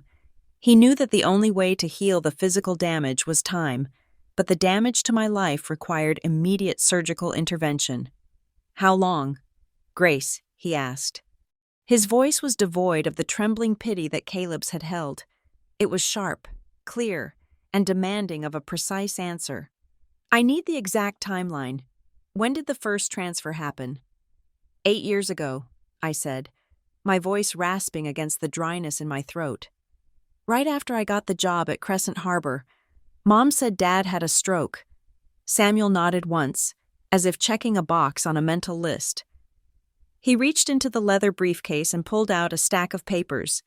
They were not loose. They were clipped, categorized, and highlighted in neon yellow. "There was no stroke," Samuel said. I blinked. "What?" "I pulled the medical records. Grace, I still have friends on the hospital board in this county. Mark Wallace was admitted 8 years ago for dehydration and a panic attack. He was discharged 4 hours later with a prescription for electrolytes and a recommendation to reduce caffeine. There was no stroke. There was no physical therapy. There was no specialist. The air left my lungs, and it wasn't because of the pulmonary contusion. But the money, the $1,800. She said they were losing the house." "The mortgage was never in arrears," Samuel said, placing a document on the rolling table. It was a bank statement from 8 years ago. "I checked the property records. Your parents have not missed a mortgage payment since 1998. The interest rate is fixed. Their payment is remarkably low." "Then where did it go?" I asked. "Where did $400,000 go?" Samuel flipped a page. "That is the question that made me hire a forensic accountant 2 months ago." He looked at me, his blue eyes hardening. "I started to get suspicious when your mother emailed me," he said. "She sent me a very long, very emotional letter asking me to amend my will. She wanted me to set up a trust for Tessa, overseen by her, because she claimed you were financially unstable and prone to reckless spending. She told me you were drowning in debt and she was having to bail you out." My jaw dropped. She said I was the one in debt. "She was projecting," Samuel said. "It is a common tactic among the guilty. Accuse the victim of the crime you are committing. I knew you, Grace. I knew you were rising through the ranks at your firm. The math did not work, so I looked closer." He tapped a spreadsheet with his index finger. "Twist number 1, he said, using a tone that suggested he found the twist particularly distasteful. "The money you sent never touched the mortgage. It never touched a pharmacy. You were transferring funds into their joint checking account. Yes, but within 24 hours of every transfer, 80% of that money was moved." "Moved where?" "To a secondary account," Samuel revealed. "An account under the names Helen Wallace and Tessa Wallace. No mark." I felt sick. "Tessa knew. Tessa has been living off a stipend from that account for 5 years," Samuel said. "That is how she affords the trips. That is how she affords the lifestyle brand that generates zero revenue. You were not supporting your parents. Grace, you were funding a shadow economy where your mother and sister played rich while your father clipped coupons."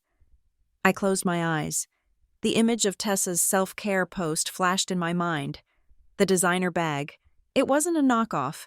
I had bought that bag. I had paid for it with my overtime hours, with my skipped lunches, with the stress that had likely contributed to me being on this road tonight. "But that is not the worst of it," Samuel said. I opened my eyes. "How can it be worse?" Samuel hesitated. For the first time, his judicial mask slipped, revealing a flash of deep, sorrowful anger.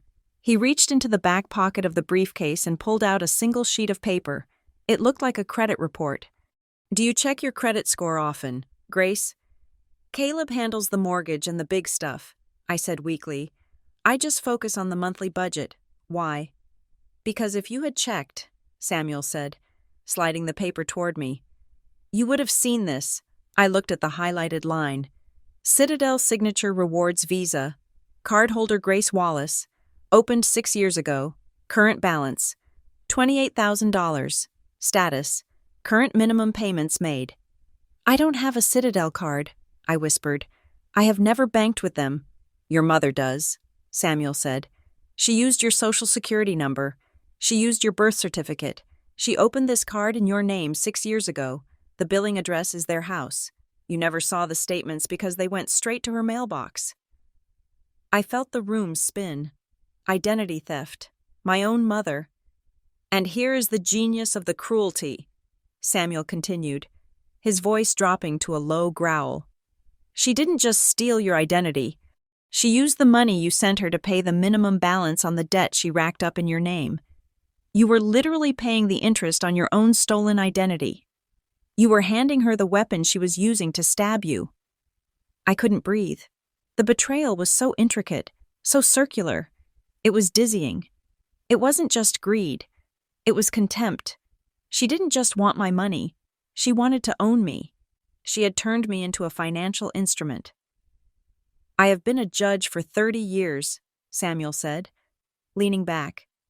I have seen murderers, embezzlers, and con artists. I know the smell of a lie. It smells like ozone and desperate perfume, and your mother has reeked of it for a decade. He looked at his watch. He should be here by now. Who? I asked. Your father. Samuel said. I called him 10 minutes before I walked into this room.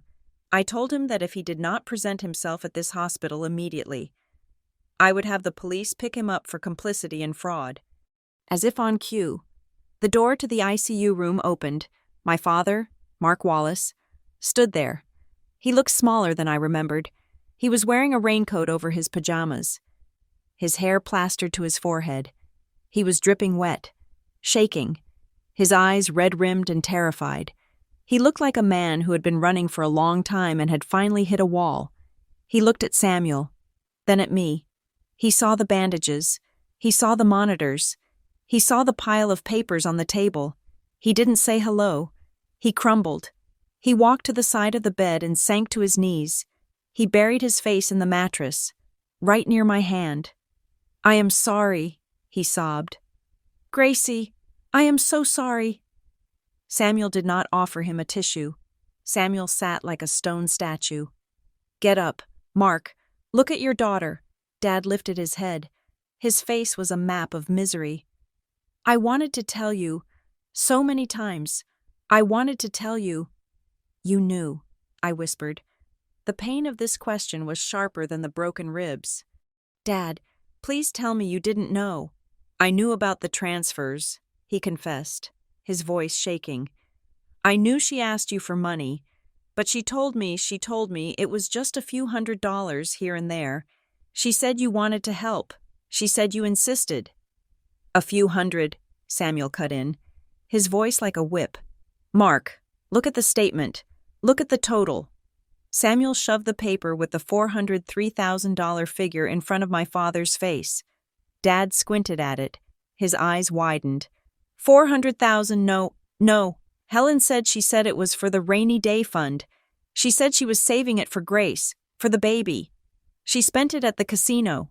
Mark, Samuel shouted. It was the first time he raised his voice. She spent it on Tessa's vacations. She spent it on that damn spa. And you let her? You saw the money coming in and you didn't ask questions because it was easier to be deaf than to be a man. Dad flinched as if he had been struck. She threatened me, he whispered. She said if I asked about the finances, she would leave. She said I was useless since my back gave out. She said she was the financial wizard of the family. I wanted peace. Grace, I just wanted peace in the house. You bought your peace with my life, I said. The realization hit me then. Cold and absolute. I looked at my father, this man I had tried to save. This man I had pictured helpless and dying for 8 years. He wasn't dying. He was hiding.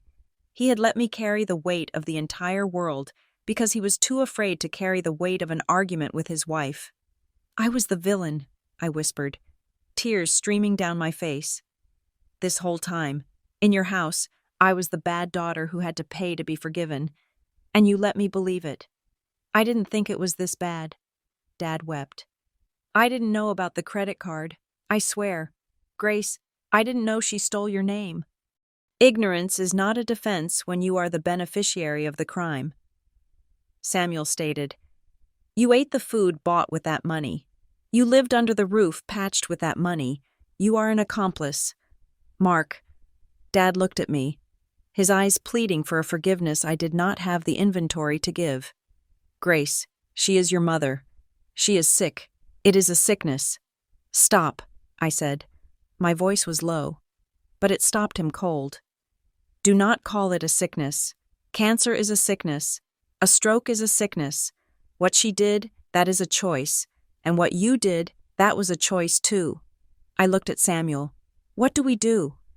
Samuel closed the file. The snap of the lock was the sound of a guillotine blade dropping. We do not do anything yet, Samuel said. We wait. We wait for Caleb to arrive. We wait for you to heal enough to hold your daughter. And then, we invite them to a little gathering. He looked at my father. And you, Mark. Samuel said, You are going to go home. You are not going to say a word to Helen. You are not going to warn her. You are going to tell her that Grace is sleeping and that I am just a nuisance old man sitting by the bed. If you tip her off, if you give her even 5 minutes to move that money or destroy those credit card statements, I will ensure that you spend your retirement in a cell right next to her. Do you understand? Dad nodded, terrified. I understand. Good, Samuel said. Now get out. You smell like rain and cowardice, and my granddaughter needs fresh air. Dad stood up, looked at me one last time with a shattered expression, and walked out of the room. When the door closed, the silence returned. But it wasn't the silence of confusion anymore. It was the silence of clarity. I looked at the briefcase. It contained the autopsy of my family. It was hideous, but at least now I knew what had killed us. Rest, Grace, Samuel said, his hand resting briefly on my arm. The evidence is secure. The verdict is coming. It was 3:58 in the morning when the performance began. The hospital was in that strange, suspended state of the graveyard shift, where the only sounds were the distant hum of the ventilation system and the rhythmic beeping of the monitors keeping me tethered to the world. My grandfather, Samuel, had not moved from his chair. He sat with his eyes closed, his hands resting on the handle of his cane, but I knew he wasn't sleeping. He was waiting. Then, we heard it. Click, clack, click, clack, the sharp, staccato sound of high heels striking the linoleum floor of the hallway. It was a sound I had been conditioned to fear since childhood. It was the sound of my mother's arrival. The door to my ICU room swung open. My mother, Helen Wallace, swept into the room. She was not wearing pajamas. She was not disheveled. She was wearing a tailored beige trench coat, a silk scarf, and her hair was blown out into a perfect, immobile helmet of blonde volume. Her lipstick was fresh, a shade of coral she usually reserved for church or bank appointments. Behind her, trailing like a ghost, was my father. He looked even worse than he had an hour ago. He was keeping his head down, refusing to make eye contact with Samuel or me. "Oh, my baby!" Mom cried out. It was a theatrical wail, pitched perfectly to carry down the hallway so the nurses would know what a devoted mother she was. She rushed toward the bed, her hands reaching for me. "Grace, oh, look at you, my poor, sweet girl." She reached out to touch my face, but I turned my head away. Her hand hovered in the air, smelling of heavy floral perfume and stale cigarette smoke, the scent of the casino floor masked by Chanel. "Mom," I said. My voice was flat. "I got here as fast as I could," she said, pulling back and clasping her hands to her chest. "It was chaos, absolute chaos, but I am here now. I am here to take care of everything." She turned to look at Samuel. Her eyes narrowed slightly, a microscopic crack in the mask. "Samuel," she said stiffly, "I didn't know you were in town." "I am sure you didn't," Samuel said. He did not stand up. He did not offer a greeting. He looked at her with the cold, biological curiosity of a scientist examining a virus under a microscope. If you had known I was here, Helen, you probably would have come up with a better lie than the one you are about to tell. Mom stiffened. She adjusted her scarf. I do not know what you are talking about. I rushed here the second I heard. The second you heard? Samuel asked. Or the second you finished your streak at the slot machines? I was not gambling, Mom snapped, her face flushing a patchy red. I was with my bridge club. We were discussing fundraising for charity. At 4 a.m, Samuel asked, in a casino. It was a late night, she insisted. And then the traffic coming here was a nightmare. There was construction on the interstate. We sat for 40 minutes. There is no construction on the interstate at 3 a.m., Samuel said calmly. I drove that exact route 2 hours ago. The road was empty. Well, maybe we took a different route. Mom waved her hand dismissively, turning her back on him to focus on me. Grace, honey, ignore him. He is just trying to start trouble. Tell me about the baby. Caleb said she is in the NICU. That sounds so serious. Is it really that bad? Or are the doctors just being cautious? She is on a ventilator. Mom, I said. Oh, well, Mom sighed, patting my leg over the blanket. Doctors love to scare new mothers. It increases the insurance payout. I am sure she is fine. You were barely 35 weeks. She is just small. You were small too. And look at you now. Caleb called you, I said. I needed to hear her say it. I needed to see her lie to my face. He begged you to come. He said I was bleeding. He said Lila was alone. Mom rolled her eyes. It was a quick, reflexive motion. Caleb was hysterical. Grace, you know how men get. He was screaming about you dying, about the baby dying. I told him to calm down. I told him. Grace is tough. Grace will handle it. I knew you would be fine. And look, you are awake. You are talking. See, I was right not to panic. You refused to come, I said. You said you had to feed Tessa's dog. Barnaby gets anxiety, she argued. He scratches the door frames. Do you know what it costs to refinish mahogany door frames? Grace, do you want me to send you the bill? The door frames are not mahogany, my father said. The voice came from the corner of the room. We all turned. Dad was standing by the window, wringing his hands. He looked like he was about to vomit, but his eyes were fixed on Mom. What did you say? Mark, Mom hissed. Her tone was a warning shot. The door frames, Dad said, his voice trembling but distinct. They are pine. Helen, I painted them myself. They are cheap pine. Shut up, Mark, Mom said through gritted teeth. And you were not at Bridge Club. Dad continued. He looked at me, his eyes filling with tears. I heard the call. Grace, I was in the kitchen. She put Caleb on speaker because she wanted to laugh at him. She was laughing while he was begging. She said to me, after she hung up, Grace will figure it out. She always has a stash of money somewhere. The room went dead silent. Mom's face contorted.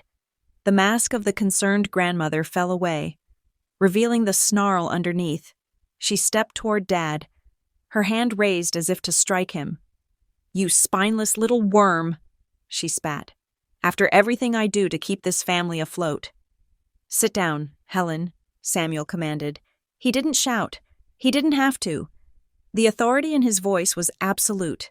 It was the voice that had sent men to prison for life. Mom froze. She looked at Samuel, then at the chair. She sat. Samuel reached for the briefcase. He took out the stack of papers, the bank statements, the credit report, the spreadsheet Caleb had made. He placed them on the rolling table, right next to my IV drip. $403,200. Samuel read. Mom stared at the papers. She didn't touch them. That is the sum total Grace has transferred to you in the last 8 years, Samuel said, not including the $28,000 in credit card debt you accrued in her name without her consent. Mom's eyes darted around the room, looking for an exit, looking for an angle. So, she said, lifting her chin defiantly. So what? She is my daughter. She makes good money. Is it a crime for a daughter to help her parents? We raised her. We paid for her piano lessons. We put a roof over her head. Did you pay $400,000 for piano lessons? Samuel asked. Because by my calculation, Grace has paid you back for her childhood 10 times over. And that money didn't go to a mortgage. Helen, it went to the Golden Nugget. It went to the Mohegan Sun. It went to Tessa's trip to Cabo. It was a gift, Mom shouted, standing up. She gave it freely. I didn't hold a gun to her head. She hit transfer every month if she was so unhappy. She could have stopped. She turned to me, her eyes wild. Tell him, Grace. Tell him you wanted to help us. Tell him you love your family. I looked at her. I really looked at her. I saw the heavy makeup settling into the fine lines around her eyes. I saw the desperate, grasping greed in her hands. I saw a woman who didn't see me as a person, but as a resource, a natural resource to be mined until it was empty. I didn't give it freely, I said softly. I gave it because you trained me to. You trained me to believe that if I didn't pay, Dad would die. You trained me to believe that my worth was measured in how much debt I could absorb for you. Oh, spare me the therapy speech, Mom sneered. You are just like your grandfather, cold, calculating. You think money is more important than blood. No, I said. You do. I took a breath. The pain in my ribs was sharp, but it felt clean. I could have forgiven the money. Mom, I said, I really could have. If you had come tonight, if you had left the slot machine and come to sit with Lila, if you had shown me, just once, that you loved the person, not the paycheck. I pointed to the door. But you didn't. You refused to come. And when you refused me tonight, you didn't just refuse me. You refused your grandchild. You looked at a dying baby, and you chose a dog and a jackpot. Mom's face hardened. She realized the emotional appeal wasn't working. She switched tactics instantly. Fine, she said, smoothing her coat. You are emotional. You are hormonal. We will talk about this when you are sane. Mark, get the car. We are leaving. Mark stays, Samuel said. Excuse me, Mom snapped. Mark stays, Samuel repeated. And you are leaving, Helen. But before you go, there are going to be some changes. Samuel pulled a pen from his pocket and a legal pad. He looked at me. Grace, do you wish to make a formal declaration regarding your medical and financial proxy? Yes, I said. I looked straight at my mother. Grace Wallace, being of sound mind, I said, my voice gaining strength with every word. Hereby revoke any and all power of attorney, implied or explicit, held by Helen Wallace or Mark Wallace. I appoint Caleb Stone and Samuel Kingsley as my sole medical and financial proxies. Mom laughed. A harsh, brittle sound. You can't do that. I am your mother. If you go into a coma, I am the next of kin. Not anymore, Samuel said. I have a notary coming at 7 a.m. to formalize the documents, but with 3 witnesses in the room. Grace's verbal declaration is binding for the immediate future. You have no power here. Helen, you cannot access her accounts. You cannot make decisions for her child. You cannot even ask the nurse for a status update. And, I added, I want the bank passwords changed. I want the credit bureaus notified of the fraud on the Citadel card. I want a forensic hold placed on the joint account. Mom's face went white. The blood drained out of her cheeks so fast it looked like she might faint. You wouldn't, she whispered. Grace, that is criminal.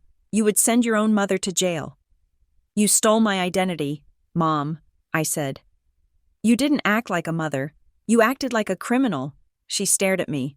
For a long moment, the room hung in a terrifying balance. I expected her to cry.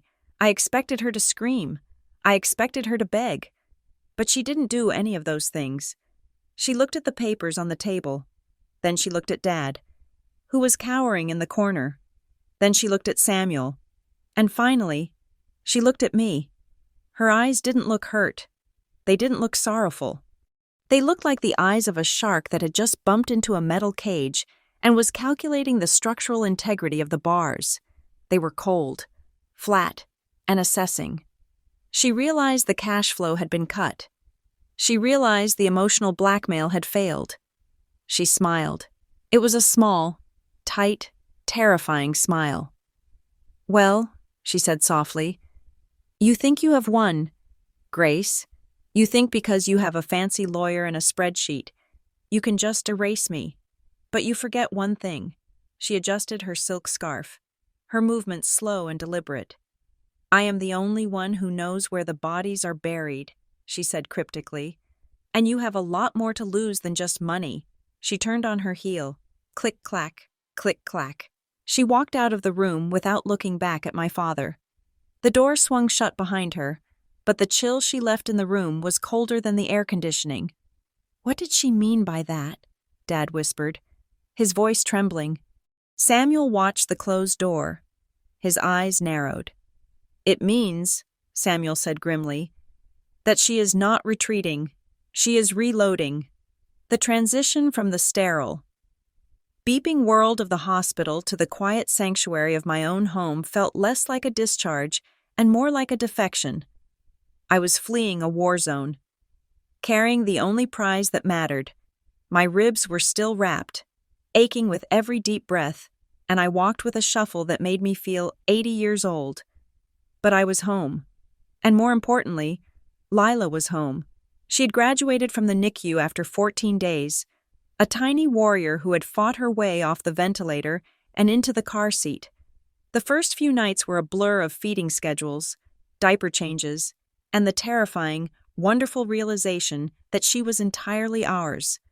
There were no monitors, there were no nurses, just Caleb, me, and this 7-pound miracle sleeping in the bassinet. Then came the first of the month. For 8 years. The first of the month had been a day of physical sickness for me. It was the day the levy was due. It was the day I logged into my bank account, watched the number drop by $4,200, and felt the crushing weight of keeping my parents' house of cards from collapsing. I woke up that morning and reached for my phone out of habit. My thumb hovered over the banking app. I opened it. The balance was high. The transfer was gone. I sat there in the gray morning light, waiting for the sky to fall. I waited for the panic. I waited for the guilt that conditioned. Pavlovian response that told me I was a bad daughter for eating while my parents supposedly starved. But the sky did not fall. The only sound was Lila cooing softly in her sleep. I felt a phantom sensation, like an amputee reaching for a limb that was no longer there. I kept checking the account throughout the day, expecting the money to vanish by magic, but it stayed. $4,200. It was enough to fund a college savings plan for a year. It was enough to fix the siding on our house. It was enough to just be. I didn't feel guilty. I felt light. And that lightness terrified me because it proved just how heavy the burden had actually been. But while the bank account was silent, my phone was not. My mother had realized that the aggressive approach at the hospital had failed. She had seen the wall go up, and like water, she was trying to find a crack to seep through. She switched tactics. The rage was gone, replaced by a suffocating, weaponized sweetness. She called 3 times a day. She left voicemails that were masterpieces of revisionist history. "Grace, honey, I'm just checking on the baby. I knit her a blanket. I know we had a misunderstanding at the hospital. Everyone was so stressed. But I just want to hold my granddaughter. Grace, please pick up. I have been thinking a lot. I know I have been demanding. I just want to make it right. Grace, your father misses you. Don't punish him for my mistakes." She never mentioned the money, not once. She never mentioned the canceled transfer or the credit card fraud. She acted as if the confrontation in the ICU had been a bad dream that we could all just agree to wake up from. Caleb listened to the 5th voicemail with me over breakfast. He was holding Lila, rocking her gently while he drank his coffee. "She is good," Caleb said, his voice hard. "She almost sounds human." "She wants back in," I said, staring at the phone. "She knows she pushed too far. She is trying to reset the board." "So," Caleb asked, looking me in the eye. "What do you want to do? Do you want to give them a chance? Or do you want to get the final piece of evidence?" I looked at my daughter. She was so innocent, so new. She didn't know that she had a grandmother who had prioritized a slot machine over her life. She didn't know that her college fund had been funneled into a secret account for her aunt's vacations. "I want to know," I said slowly. "I want to know if it is real, if she really wants to be a grandmother, or if she just wants access to the ATM again. If I cut them off completely now, without one last test, I will always wonder. I will always wonder if I was too harsh. I will wonder if the shock of the accident actually changed her. And if it didn't," Caleb asked, "then I burn the bridge," I said, "and I watch it burn with a clear conscience." We decided to host a sip and see. It was a Southern tradition, a low-stakes gathering for people to meet the baby.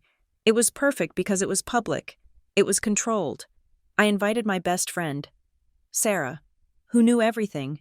I invited 2 of my colleagues from Crescent Harbor, sharp women who could spot a fake from a mile away. I invited Grandpa Samuel, and I invited my parents. I called Mom 2 days before the event. "Grace?" she cried when I answered.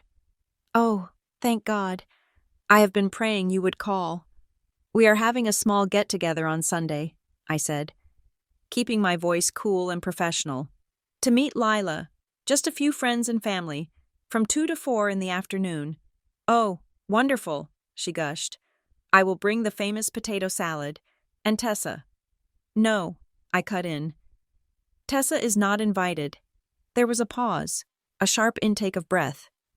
"Grace, she is your sister. She is the aunt. She is also the beneficiary of the account you hid from me," I said. "This is non-negotiable. Mom, Tessa is not welcome in my home right now, and I have other rules." "Rules?" Her voice tightened. "Rule number 1. You do not talk about money, not a word. If you mention bills, the mortgage, or my salary, you will be asked to leave." I wouldn't. "Rule number 2, I continued, steamrolling over her denial. "You do not talk about the will or Grandpa Samuel's estate. And rule number 3, you do not bring anyone who wasn't invited. That means no Tessa, no neighbors, just you and Dad." "You are treating me like a child," she said, her voice trembling with suppressed anger.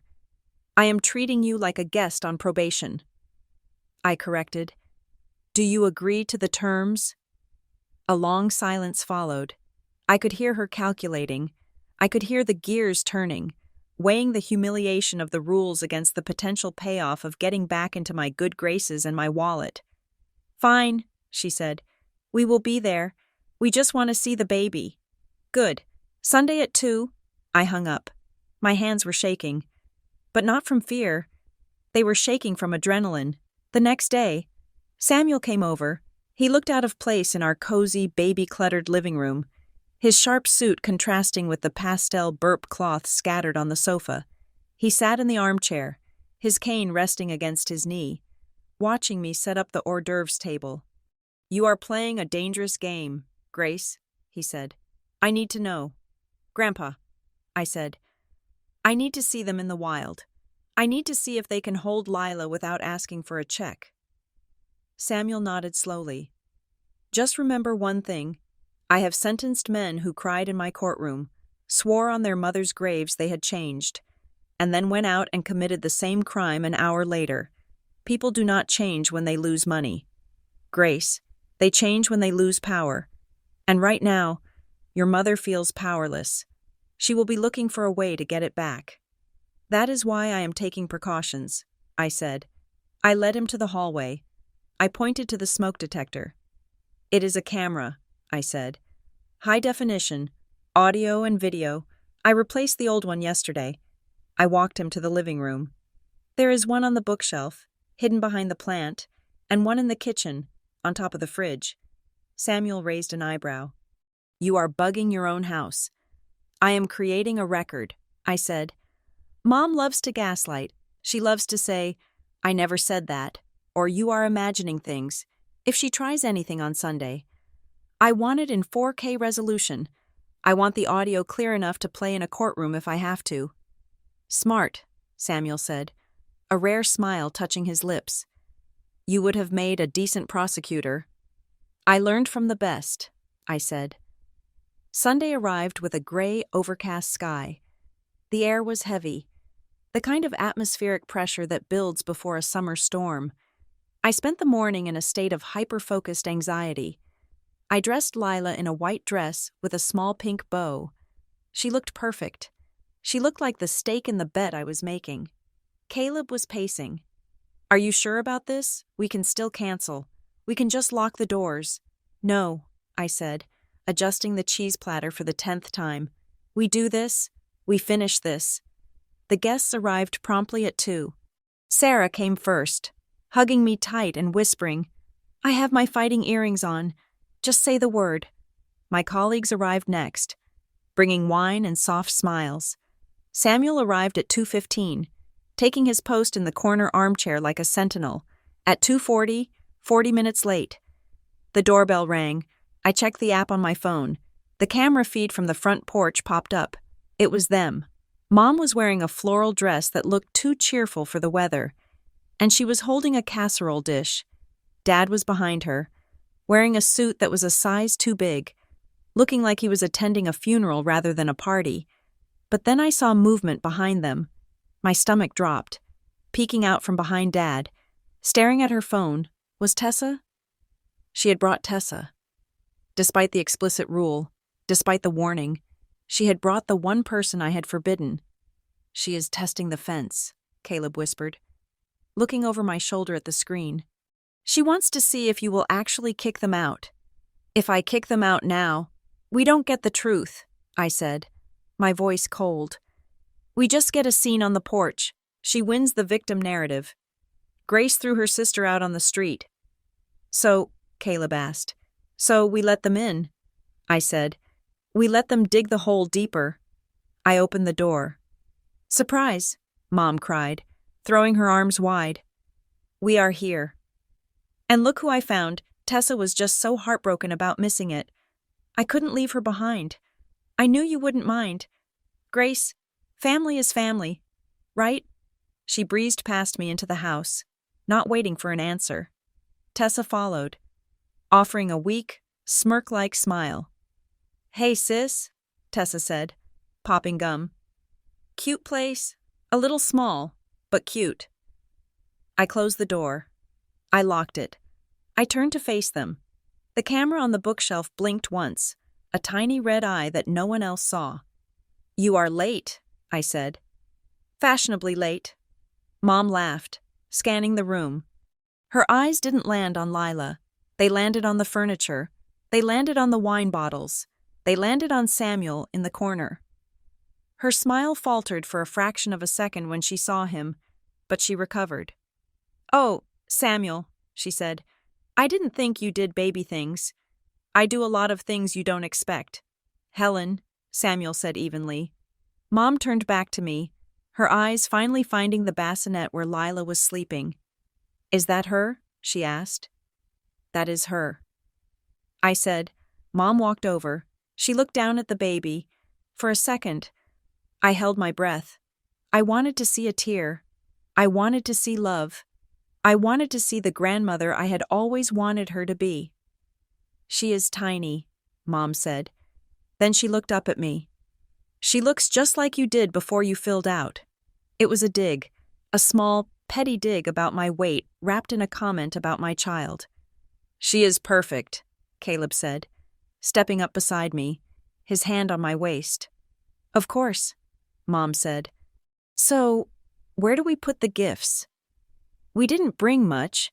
You know, things have been so tight lately." She let the word tight hang in the air. It was a bait. She was fishing for me to ask, "Why are things tight?" "Mom, do you need help?" I didn't bite. "You can put them on the table," I said. "Drinks are in the kitchen." The party began. It was a surreal, disjointed affair. My friends were chatting happily, holding Lila, cooing over her tiny fingers. Samuel was holding court in the corner. talking politics with my colleagues, and my family was prowling. I watched them on the camera feed on my phone, even while I was in the room. I watched Tessa wandering around the living room, picking up objects, a silver frame, a tablet, and checking the brand names. I watched Mom cornering Sarah, asking, "So, Grace's promotion that came with a significant bonus, didn't it?" Sarah, bless her, played dumb. "I wouldn't know. Helen, we don't discuss salaries." Mom moved on. She was circling. She was restless. She held Lila for exactly 3 minutes. We took a photo. As soon as the shutter clicked, she handed the baby back to me. "She is heavy," Mom said. "My back can't take it." Then she looked at Samuel. I saw the look. It was the look of a gambler who spots a whale at the high-stakes table. She nudged Tessa. They exchanged a whisper. I slipped into the kitchen. I pulled out my phone and switched the audio feed to the living room camera. I put one earbud in. The microphone picked up the ambient noise, laughter, clinking glasses. But then I heard Tessa's voice, low and urgent. "You have to talk to him now. Mom, this is ridiculous. I can't live like this. My card got declined at Starbucks this morning." "Hush," Mom whispered back. "I'm waiting for the right moment. He is soft when the baby is around. I saw him smiling. We can work him." "Just tell him Grace is incompetent," Tessa hissed. "Tell him she is unstable since the accident. Say she is medicated. Say you need to manage the trust for the baby's safety." "I will," Mom said. "I just need a crack in the armor. Watch me." I stood in the kitchen, my hand gripping the granite counter so hard my knuckles turned white. They weren't here for Lila. They weren't here for reconciliation. They were here to stage a coup. They were here to convince my grandfather that I was mentally unfit so they could seize control of the trust fund they assumed he was setting up for Lila. It was monstrous. It was beyond greed. It was predation. I took the earbud out. I took a deep breath. I walked back into the living room. Mom was making her move. She was walking toward Samuel, a fresh glass of wine in her hand, that predatory smile plastered on her face. "Samuel," she cooed, sitting on the arm of the sofa near him. "You look tired. This must be so much for you. You know, I have been so worried about Grace. The accident, it really shook her loose. I am not sure she is thinking clearly." The room was quieting down. People were sensing the shift in energy. "Is that so?" Samuel asked, his voice neutral. "Oh, yes," Mom said, lowering her voice to a stage whisper that everyone could hear. "She is paranoid. She thinks everyone is out to get her, and the spending, I am afraid she is going to blow through whatever you leave the baby. Tessa and I were thinking for the family's sake maybe it would be better if we helped manage things, just to take the burden off her." I stopped in the middle of the room. "Mom," I said. She turned, startled. "Oh, Grace, I was just catching up with your grandfather." "I know what you are doing," I said. I didn't yell. I didn't cry. I felt a strange, calm. I reached into my pocket and pulled out my phone. I tapped the screen. "I have something to show everyone," I said. I connected the phone to the Bluetooth speaker system in the room. "What is this?" Tessa asked, looking bored. "A memory," I said. I pressed play. Tessa's voice boomed through the speakers, crisp and clear. "My card got declined at Starbucks this morning." Mom's voice followed. "Just tell him Grace is incompetent. Say she is medicated. Say you need to manage the trust for the baby's safety." The silence that followed was absolute. It was vacuum sealed. My friends stared at the speakers in horror. Sarah's hand flew to her mouth. Mom's face went gray. She looked at the speaker, then at me. "You," she stammered. "You recorded us." "I did," I said, "because I knew. I knew you didn't come here to see your granddaughter. You came here to secure your funding." I walked over to the table where the gifts were. I picked up the small bag they had brought. I didn't open it. I handed it to Mom. "Get out," I said. "Grace, you can't," Dad started, stepping forward. "You too, Dad," I said. "You stood there. You listened to them plot to have me declared incompetent, and you said nothing. Again. "This is illegal!" Tessa shrieked. "You can't record us without consent." "Actually," Samuel said. Standing up, his voice was like thunder. "In this state, you can record a conversation if one party consents.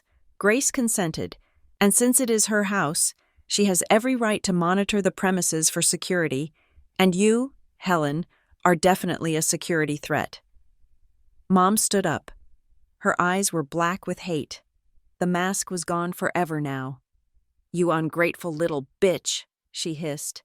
"After everything I sacrificed." "You sacrificed nothing," I said. "You sold me. For 8 years. But the sale is over." I pointed to the door. "Leave, before I play the rest of the tape for the police." Mom grabbed Tessa's arm. She didn't look at Lila. She didn't look at me. She marched to the door, yanked it open, and stormed out into the gray afternoon. Dad lingered for a second, looking at me with those sad, cow eyes. "Go," I said. He turned and followed them. I closed the door. I locked it. I turned back to the room.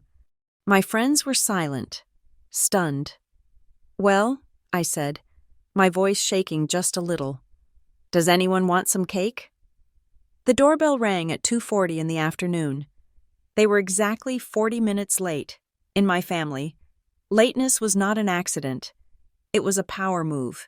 It was a way of saying, "My time is more valuable than yours, and you will wait for me because you are desperate for my presence."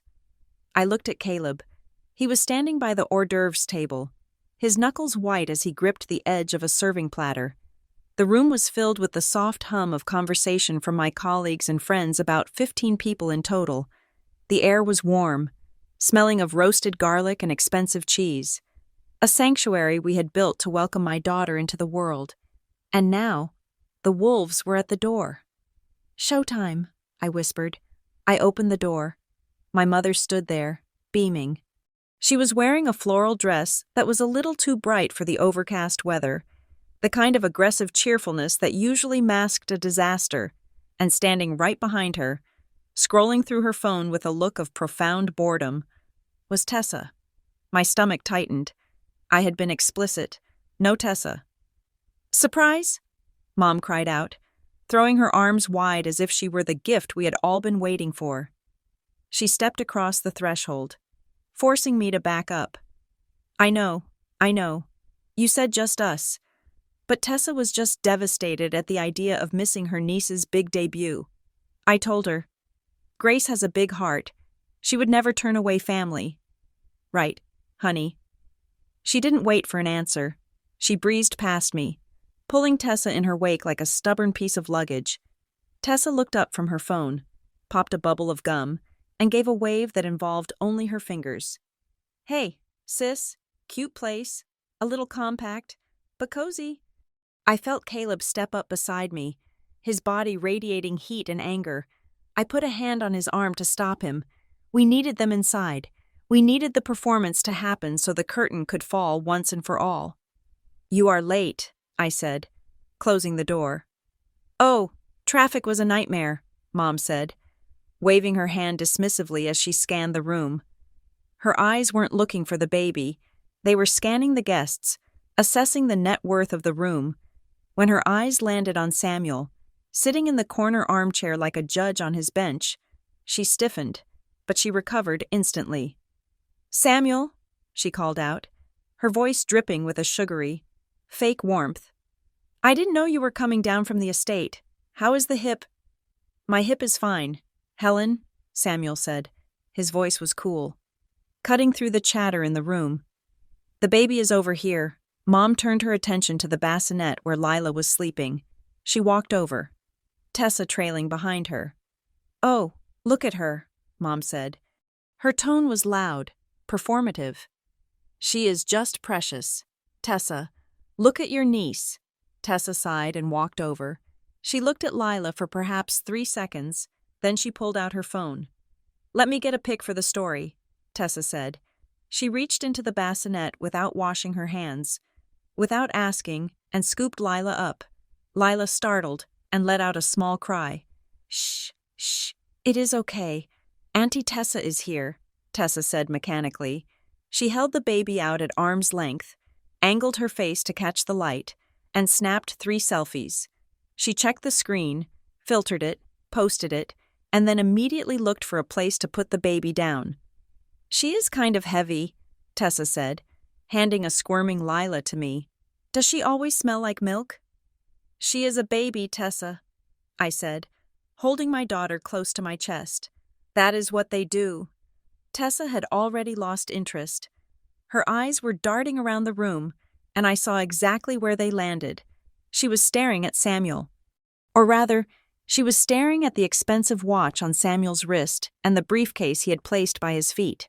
I watched them work the room. It was fascinating and horrifying. Mom cornered my boss, Eleanor, within 5 minutes. "So," I heard Mom say, "Grace tells me the company is doing very well. That must mean the bonus structure is generous this year." Eleanor, a woman who had negotiated multi-million-dollar contracts, looked at my mother with a mixture of amusement and pity. "We are comfortable, Mrs. Wallace. Grace earns every penny she makes." "Oh, I am sure," Mom laughed. A brittle sound. "She is a worker bee, always has been. Not like Tessa. Tessa is an artist. She feels things so deeply. The corporate world just crushes her spirit. She needs patronage." I felt the bile rising in my throat. She was hustling my boss for sympathy points at my daughter's party. "I need some ice," I announced loudly. "Excuse me." I walked into the kitchen. I needed a moment to breathe. I leaned against the cool granite counter, closing my eyes. Just let them dig. I told myself, let them show everyone who they are. I was filling the ice bucket when I realized I had left my phone in the living room.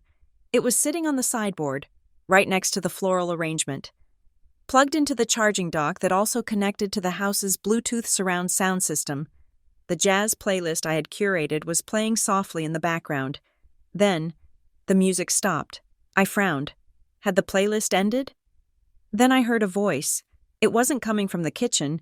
It was coming from the overhead speakers in the ceiling. It was Tessa's voice, crystal clear, amplified. "Mom, seriously, you have to talk to him now. I can't live like this. My card got declined at Starbucks this morning. It was so embarrassing. The barista looked at me like I was homeless." I froze. The ice tong fell from my hand onto the counter with a loud clatter. They must have been standing right next to the sideboard. They must have thought the music paused because of a connection error, or maybe they didn't even notice the music had stopped. They didn't realize my phone, sitting inches away from them, was still the active input for the entire house. "Hush," Mom's voice came through the speakers. It was a whisper, but through the high-fidelity system, it sounded like she was standing next to me. "Keep your voice down. I am working on it." "You have been working on it for an hour," Tessa complained. "He is just sitting there. Go over there and tell him Grace is incompetent. Tell him she is unstable since the accident. Say she is on heavy medication and you need to manage the trust for the baby's safety." I walked to the doorway of the kitchen. The living room had gone dead silent. Every single person, my friends, my colleagues, Caleb, Samuel was staring at the ceiling, then at the 2 women standing in the corner by the flowers. Mom and Tessa had their backs to the room, heads bent together in conspiracy. They had no idea that their whispers were being broadcast at volume level 7. "I need a crack," Mom whispered, using the Vietnamese phrase for a loophole or a crack, something she often did when she didn't want others to understand. Forgetting that in this room, the context was clear enough. "I need an opening. Samuel is soft when the baby is around. I saw him smiling. If I can just convince him that Grace is overwhelmed, that she is financially reckless, he might sign over stewardship of the education fund to me. We could live off the management fees alone. Just make sure he writes the check to the joint account," Tessa hissed. "I have that trip to Tulum next week. I already put the deposit on the villa." "Grace has a husband. She has a career," Mom said, her voice dripping with resentment. "She doesn't need the help. You need it more. It is only fair. It is redistribution." "Excuse me." The voice cut through the room like a knife. It wasn't me. It was Sarah. my best friend. She was standing in the middle of the room, holding a glass of wine that was shaking in her hand. Are you? Sarah looked around, incredulous. Are you honestly canvassing for an inheritance and plotting to embezzle a baby's trust fund, right here? At her 1-month celebration, Mom and Tessa spun around. The look on their faces was a masterpiece of confusion. They looked at Sarah, then at the silent room, then at the ceiling speakers where their own voices had just echoed. Mom's eyes darted to the sideboard. She saw my phone. She saw the green light on the Bluetooth dock. The color drained from her face so completely she looked like a corpse. Mom stammered. We were just joking. It was a joke. A joke. Samuel stood up. He moved slowly, pushing himself up with his cane. The sound of the cane hitting the hardwood floor was the only noise in the room. Thud, thud. You were discussing declaring your daughter mentally incompetent so you could steal her child's future, Samuel said. That didn't sound like a punchline to me. Helen, it sounded like a confession. You misunderstand, Mom said, her voice rising in panic. She stepped forward, reaching a hand out toward Samuel. We are just worried about Grace. She has been through so much trauma. We just want to help manage the burden. The burden of the money, Samuel asked. The money you have been siphoning off for 8 years. That is a lie, Tessa shouted. She tried to adopt the indignant posture of a victim. Grace gave us that money. She wanted us to have it, and now she is trying to make us look like villains because she is greedy. I walked out of the kitchen. I felt a strange sense of calm. The fear was gone. The guilt was gone. All that was left was the truth. I held a folder in my hand. I had printed it that morning, just in case. Greedy, I repeated softly. I walked to the center of the room. I opened the folder. Caleb, I said, would you please pass these around? I handed a stack of papers to my husband. He took them, his eyes grim, and began distributing them to my colleagues, to Sarah, to Samuel. What is this? Mom whispered. It is a ledger, I said. Caleb made it. It details every single transfer I sent you for the last 8 years, every emergency, every medical bill, every roof repair. I turned to the room. $403,200, I said. A gasp went through the room. My boss, Eleanor, looked at the spreadsheet and then looked at my mother with open disgust. 400,000, Eleanor asked. Grace, you sent them $500,000? I thought I was paying for my father's stroke medication, I said. I thought I was paying for a mortgage that was about to be foreclosed. I didn't know I was paying for Tessa's trips to Tulum. It was for the family, Mom screamed. She was losing control now. The facade of the sweet grandmother was shattered. We are a unit. What belongs to you belongs to us. That is how family works. No, I said. That is how a parasite works. Mom flinched. You didn't come here today to see Lila, I said, my voice steady and hard. You came here because the money stopped. You came here because you realized the host was cutting you off, and you needed to find a new vein to tap. You looked at my daughter, your granddaughter, and you didn't see a person. You saw a leverage point to get to Samuel's wallet. I am your mother, she shrieked. I gave you life. And you have been charging me for it ever since, I replied.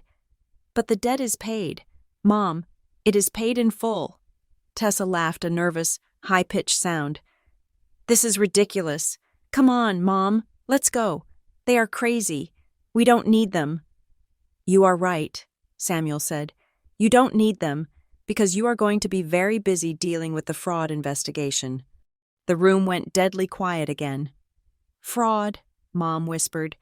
The credit card, Samuel said. The Citadel Visa, $28,000 in Grace's name.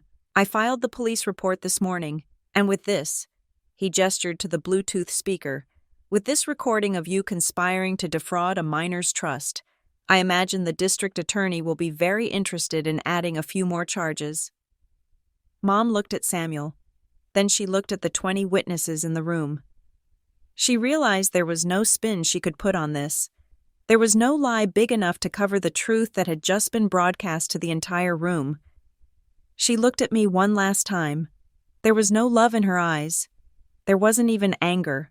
There was just the cold, dead look of a predator that had missed its kill. "You will regret this," she said. "You will be alone." "I have my husband," I said. "I have my daughter. I have my grandfather. And I have my friends." I looked around the room at the faces of the people who loved me, people who didn't charge a fee for their affection. I am not the one who is alone. "Mom." She stared at me for a second longer, then turned and grabbed Tessa's arm. "Move," she snapped. They walked to the door. No one moved to help them. No one said goodbye. They walked out into the gray afternoon, the door clicking shut behind them with a finality that felt like the closing of a coffin. I stood there in the silence, my heart pounding in my chest. Then, Lila let out a small, gurgling laugh from her bassinet.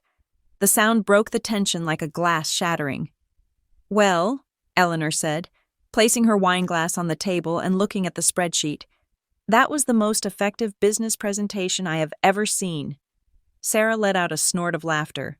And then we were all laughing, a release of tension, a hysterical, relief-filled laughter that washed away the last 8 years of fear. I looked at Caleb. He was smiling at me, proud and relieved. I looked at Samuel. He winked. I had lost my parents. But looking around that room, I realized I had finally found my family. The door had clicked shut, and for a moment, the silence in the living room was absolute. It was the heavy, suffocating silence that follows a detonation. My guests were frozen, their wine glasses suspended halfway to their mouths, looking from the door to me with wide, shocked eyes. But my grandfather, Samuel Kingsley, was not done. He tapped his cane against the hardwood floor. Thud, thud. "Caleb," he said, his voice low and authoritative. "Open the door. Bring them back inside." "What?" I asked, turning to him. "Grandpa, they are gone. Let them go." "No," Samuel said, standing up fully now, his posture erasing his 80 years. "They fled because they were embarrassed, but they have not yet been sentenced. And if we do not finish this now, legally and absolute, they will be back tomorrow like cockroaches creeping under the baseboards. Open the door." Caleb looked at me. I nodded. Caleb unlocked the door and pulled it open. My mother and Tessa were still on the porch. They were not leaving. They were huddled together, whispering furiously, likely plotting their next pivot, their next angle of attack. When the door opened, they both jumped. "Come in," Caleb said coldly.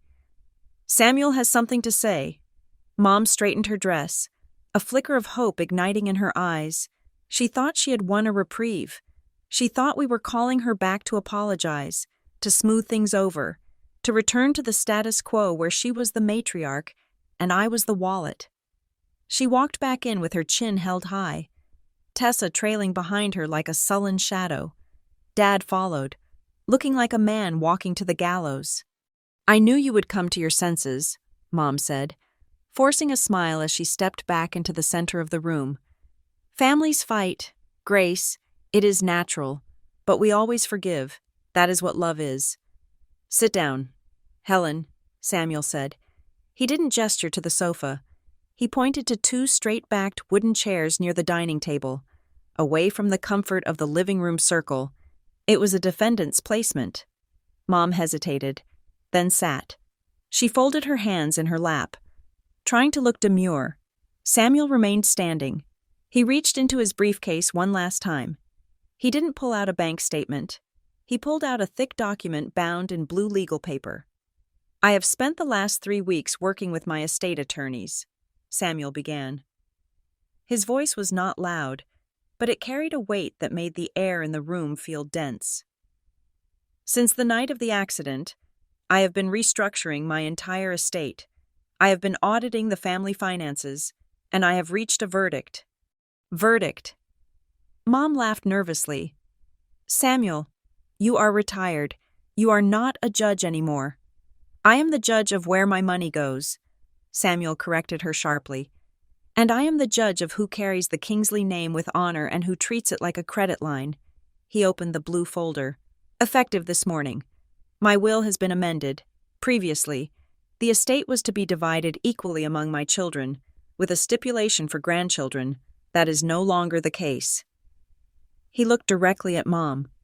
You cannot claim an inheritance from a family you refuse to show up for. The color drained from Mom's face. What does that mean? It means, Samuel said, reading from the document, that the bulk of my estate, including the property, the investments, and the liquid assets, has been placed into an irrevocable trust. The primary beneficiaries of this trust are Grace Wallace and Lila Stone. Tessa gasped. What? That is unfair. I am a grandchild, too. You are, Samuel said, turning his gaze to her. And because I am a fair man, I have not cut you out entirely, nor have I cut you out. Helen, but your portion is no longer a gift. It is a conditional allowance. Conditional, Mom whispered. The word tasted like poison in her mouth. To receive a single cent from this estate, Samuel declared. You will both be required to attend mandatory financial counseling for a period of no less than 12 months. You will be required to submit to weekly drug and gambling screenings, and most importantly, 50% of your allocated stipend will be garnished automatically. Garnished, Mom shrieked, standing up. Garnished for what? To repay the debt, Samuel said calm. To repay the $403,200 you extorted from Grace over the last 8 years, and to repay the $28,000 you stole via identity theft. You can't do that, Mom screamed. She looked around the room, seeking allies, but found only stony faces. That is my money. I am your daughter. You are a thief, Samuel said, and I have already filed the paperwork. The police report for the credit card fraud was processed this morning. The forensic accounting of the joint account is attached to the filing. If you attempt to fight this will, Helen, I will not just cut you off. I will press charges. I will testify against you myself, and I promise you, I have never lost a case in my own courtroom. Mom collapsed back into the chair. She looked like a building undergoing a controlled demolition. The facade crumbled. The sweet grandmother, the martyr, the devoted mom, it all dissolved, leaving behind a terrified, greedy woman who realized the well had finally, truly run dry. She turned to me. Her eyes were wet, but not with sorrow. They were wet with rage. You did this, she hissed. You ungrateful little brat. After everything I did for you, I carried you. I birthed you. And this is how you repay me, by turning my own father against me, by humiliating me in front of your fancy friends. I looked at her. My heart was pounding, but my hands were steady. I felt lighter than I had in a decade.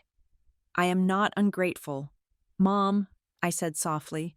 I stepped forward, standing next to the bassinet where my daughter lay sleeping, oblivious to the toxicity in the room.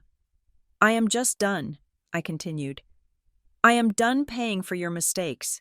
I am done funding your addiction, and I am done believing that love is something I have to buy. I took a deep breath. I didn't turn Grandpa against you. Your actions did. The casino did. The lie about the dog did. I am not ungrateful, Mom. I just stopped paying a fee to be loved. The room was silent. My words hung in the air. Simple and devastating. Tessa, realizing the money was gone, suddenly turned on Mom. Panic made her vicious. This is your fault, Tessa screamed at Mom. I told you not to push it. I told you to go to the hospital that night. Now look what you have done. I am going to lose the villa. I have debt. Mom, what am I supposed to do? She looked at Samuel, putting on her best tears. Grandpa, please, I didn't know. Mom made me do it. She controls the accounts. I am a victim here too. Samuel looked at Tessa with a mixture of pity and disappointment. You are 30 years old. Tessa, he said, you are not a child. You are an accomplice. You accepted the trips. You accepted the clothes. You knew that money came from your sister's sweat and blood. And you posted it on Instagram as self-care. Do not blame your mother for your own greed. You chose to live by her rules because it was easier than working. Now, you will learn to work." Tessa slumped, sobbing into her hands, real tears this time. Tears for a lifestyle that was dead. Then, there was a movement in the corner. My father, Mark, stood up. He had been silent for so long, a ghost in his own life. He walked to the center of the room. He didn't look at Mom. He looked at me. He looked old. He looked tired, but for the first time in years, he looked awake. "Grace," he said, his voice cracked. "Mark, don't you dare!" Mom warned from her chair. "Don't you say a word." Dad turned to her. "Be quiet, Helen." It wasn't a shout. It was a quiet command. But it had the finality of a door slamming. Mom's mouth snapped shut in shock. Dad turned back to me. Tears were streaming down his face, getting caught in the stubble of his chin. "I am sorry," he said. "I know that word doesn't mean much. I know I let you down. I let her bleed you dry because I was too weak to fight her. I let you think I was dying because I was afraid of living without her approval." He wiped his eyes with the back of his hand. "I am not asking for forgiveness," he said. "I don't deserve it, but I want you to know I am done too. I am not going back to that house with her. I am going to find a small apartment. I am going to get a job at the hardware store. I am going to pay my own way." He looked at Samuel. "I don't want the money. Samuel, give my share to the baby. I just want to be able to look at myself in the mirror again." Samuel nodded slowly. "A man who pays his own debts is a man I can respect. Mark, we will talk." I looked at my dad. The anger was still there, but underneath it, I felt a flicker of pity. He was a victim too, but he was finally cutting the ropes. "I hope you do, Dad," I said. "I really hope you do." Then, I turned to Mom and Tessa. "It is time for you to go," I said. "And this time, I mean it. Do not call me. Do not text me. Do not drive by this house." "Grace," Mom started, her voice trembling. "No," I cut her off. "Listen to me clearly. You are not a grandmother to this child. You are a stranger who tried to rob her. If you want to be in our lives, you will do the therapy. You will pay back the debt. You will show me, through years of behavior, that you have changed. There are no more words. There are no more promises. There is only action." I pointed to the door. "Now get out of my house." Mom stood up. She looked small. She looked defeated. She gathered her purse, cast one last hateful look at Samuel, and walked out. Tessa followed, still crying. Dad stayed for a moment longer. He looked at Lila's bassinet. He didn't ask to hold her. He knew he hadn't earned it yet. He just touched the edge of the blanket with one finger. "She is beautiful, Grace," he whispered. Then he turned and walked out, closing the door softly behind him. The epilogue. 6 months later, the first of the month arrived on a Tuesday. I woke up at 7 in the morning. The sun was streaming through the nursery window, painting the walls in soft shades of gold and sage. Lila was standing up in her crib, rattling the bars and babbling a happy, nonsensical language. I picked up my phone. There was no knot in my stomach. There was no dread. I opened my banking app. The balance was there, solid, growing. I had used the money I saved in the last 6 months to pay off the remaining student loans. I had opened a 529 college savings plan for Lila. I had bought a new car, a safe SUV, with a 5-star crash rating. But the most valuable thing I had bought was my peace. My phone didn't ring with demands. There were no emergencies. Mom had gone silent, seemingly complying with the court order to attend therapy. Though Samuel told me she was still trying to negotiate the terms, Tessa had gotten a job as a receptionist at a dental office. She hated it, but she was doing it. Dad was living in a studio apartment downtown, working part-time, and we met for coffee once a week. It was awkward and slow, but it was real. I picked Lila up, burying my face in her neck, inhaling that sweet, milky baby smell. "Happy Tuesday, Bug," I whispered. We walked downstairs. Caleb was making pancakes. The kitchen smelled of coffee and maple syrup. And sitting at the dining table, reading the newspaper with a cup of black tea. Was Samuel? He came over every Sunday for dinner. But sometimes he stopped by on mornings like this, just to sit, just to be present. He looked up as I entered the room. His eyes crinkled at the corners. "There she is," he said. He wasn't talking about me. He held out his arms, and I handed Lila to him. She squealed, grabbing his nose with her chubby fingers. Samuel laughed a deep, rumbling sound that filled the house. He bounced her on his knee, his cane leaning forgotten against the table. I stood there, watching them. I watched my husband flipping pancakes. I watched my grandfather making faces at my daughter. I realized then that for 8 years, I had been trying to buy a family. I had been paying a subscription fee for a counterfeit version of love, thinking that if I just paid enough, it would eventually become real. But you cannot buy what is real, and what is real cannot be sold. Samuel looked up at me, catching my eye. He smiled, holding Lila close to his chest. "You know, Grace," he said softly, "she is going to grow up knowing something very important." "What is that?" I asked.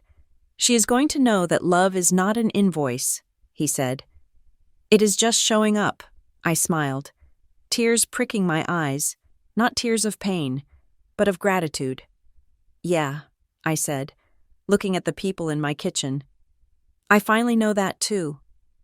I walked over and kissed his cheek. The sun was shining, the coffee was hot, and for the first time in my life, the ledger was balanced. Thank you so much for listening to this story. It has been an emotional journey for Grace, and I hope it reminded you that boundaries are not just lines we draw for others, but circles we draw to protect the peace of those we love. I would love to know where you are tuning in from today. Drop a comment below with your city and what time it is there. Let's see how far this story has traveled. And if you enjoyed seeing justice served, please subscribe to Kate Revenge Stories. Hit that like button and smash the hype button so we can share this message with more people who might need to hear it. Stay strong. And remember, real family shows up.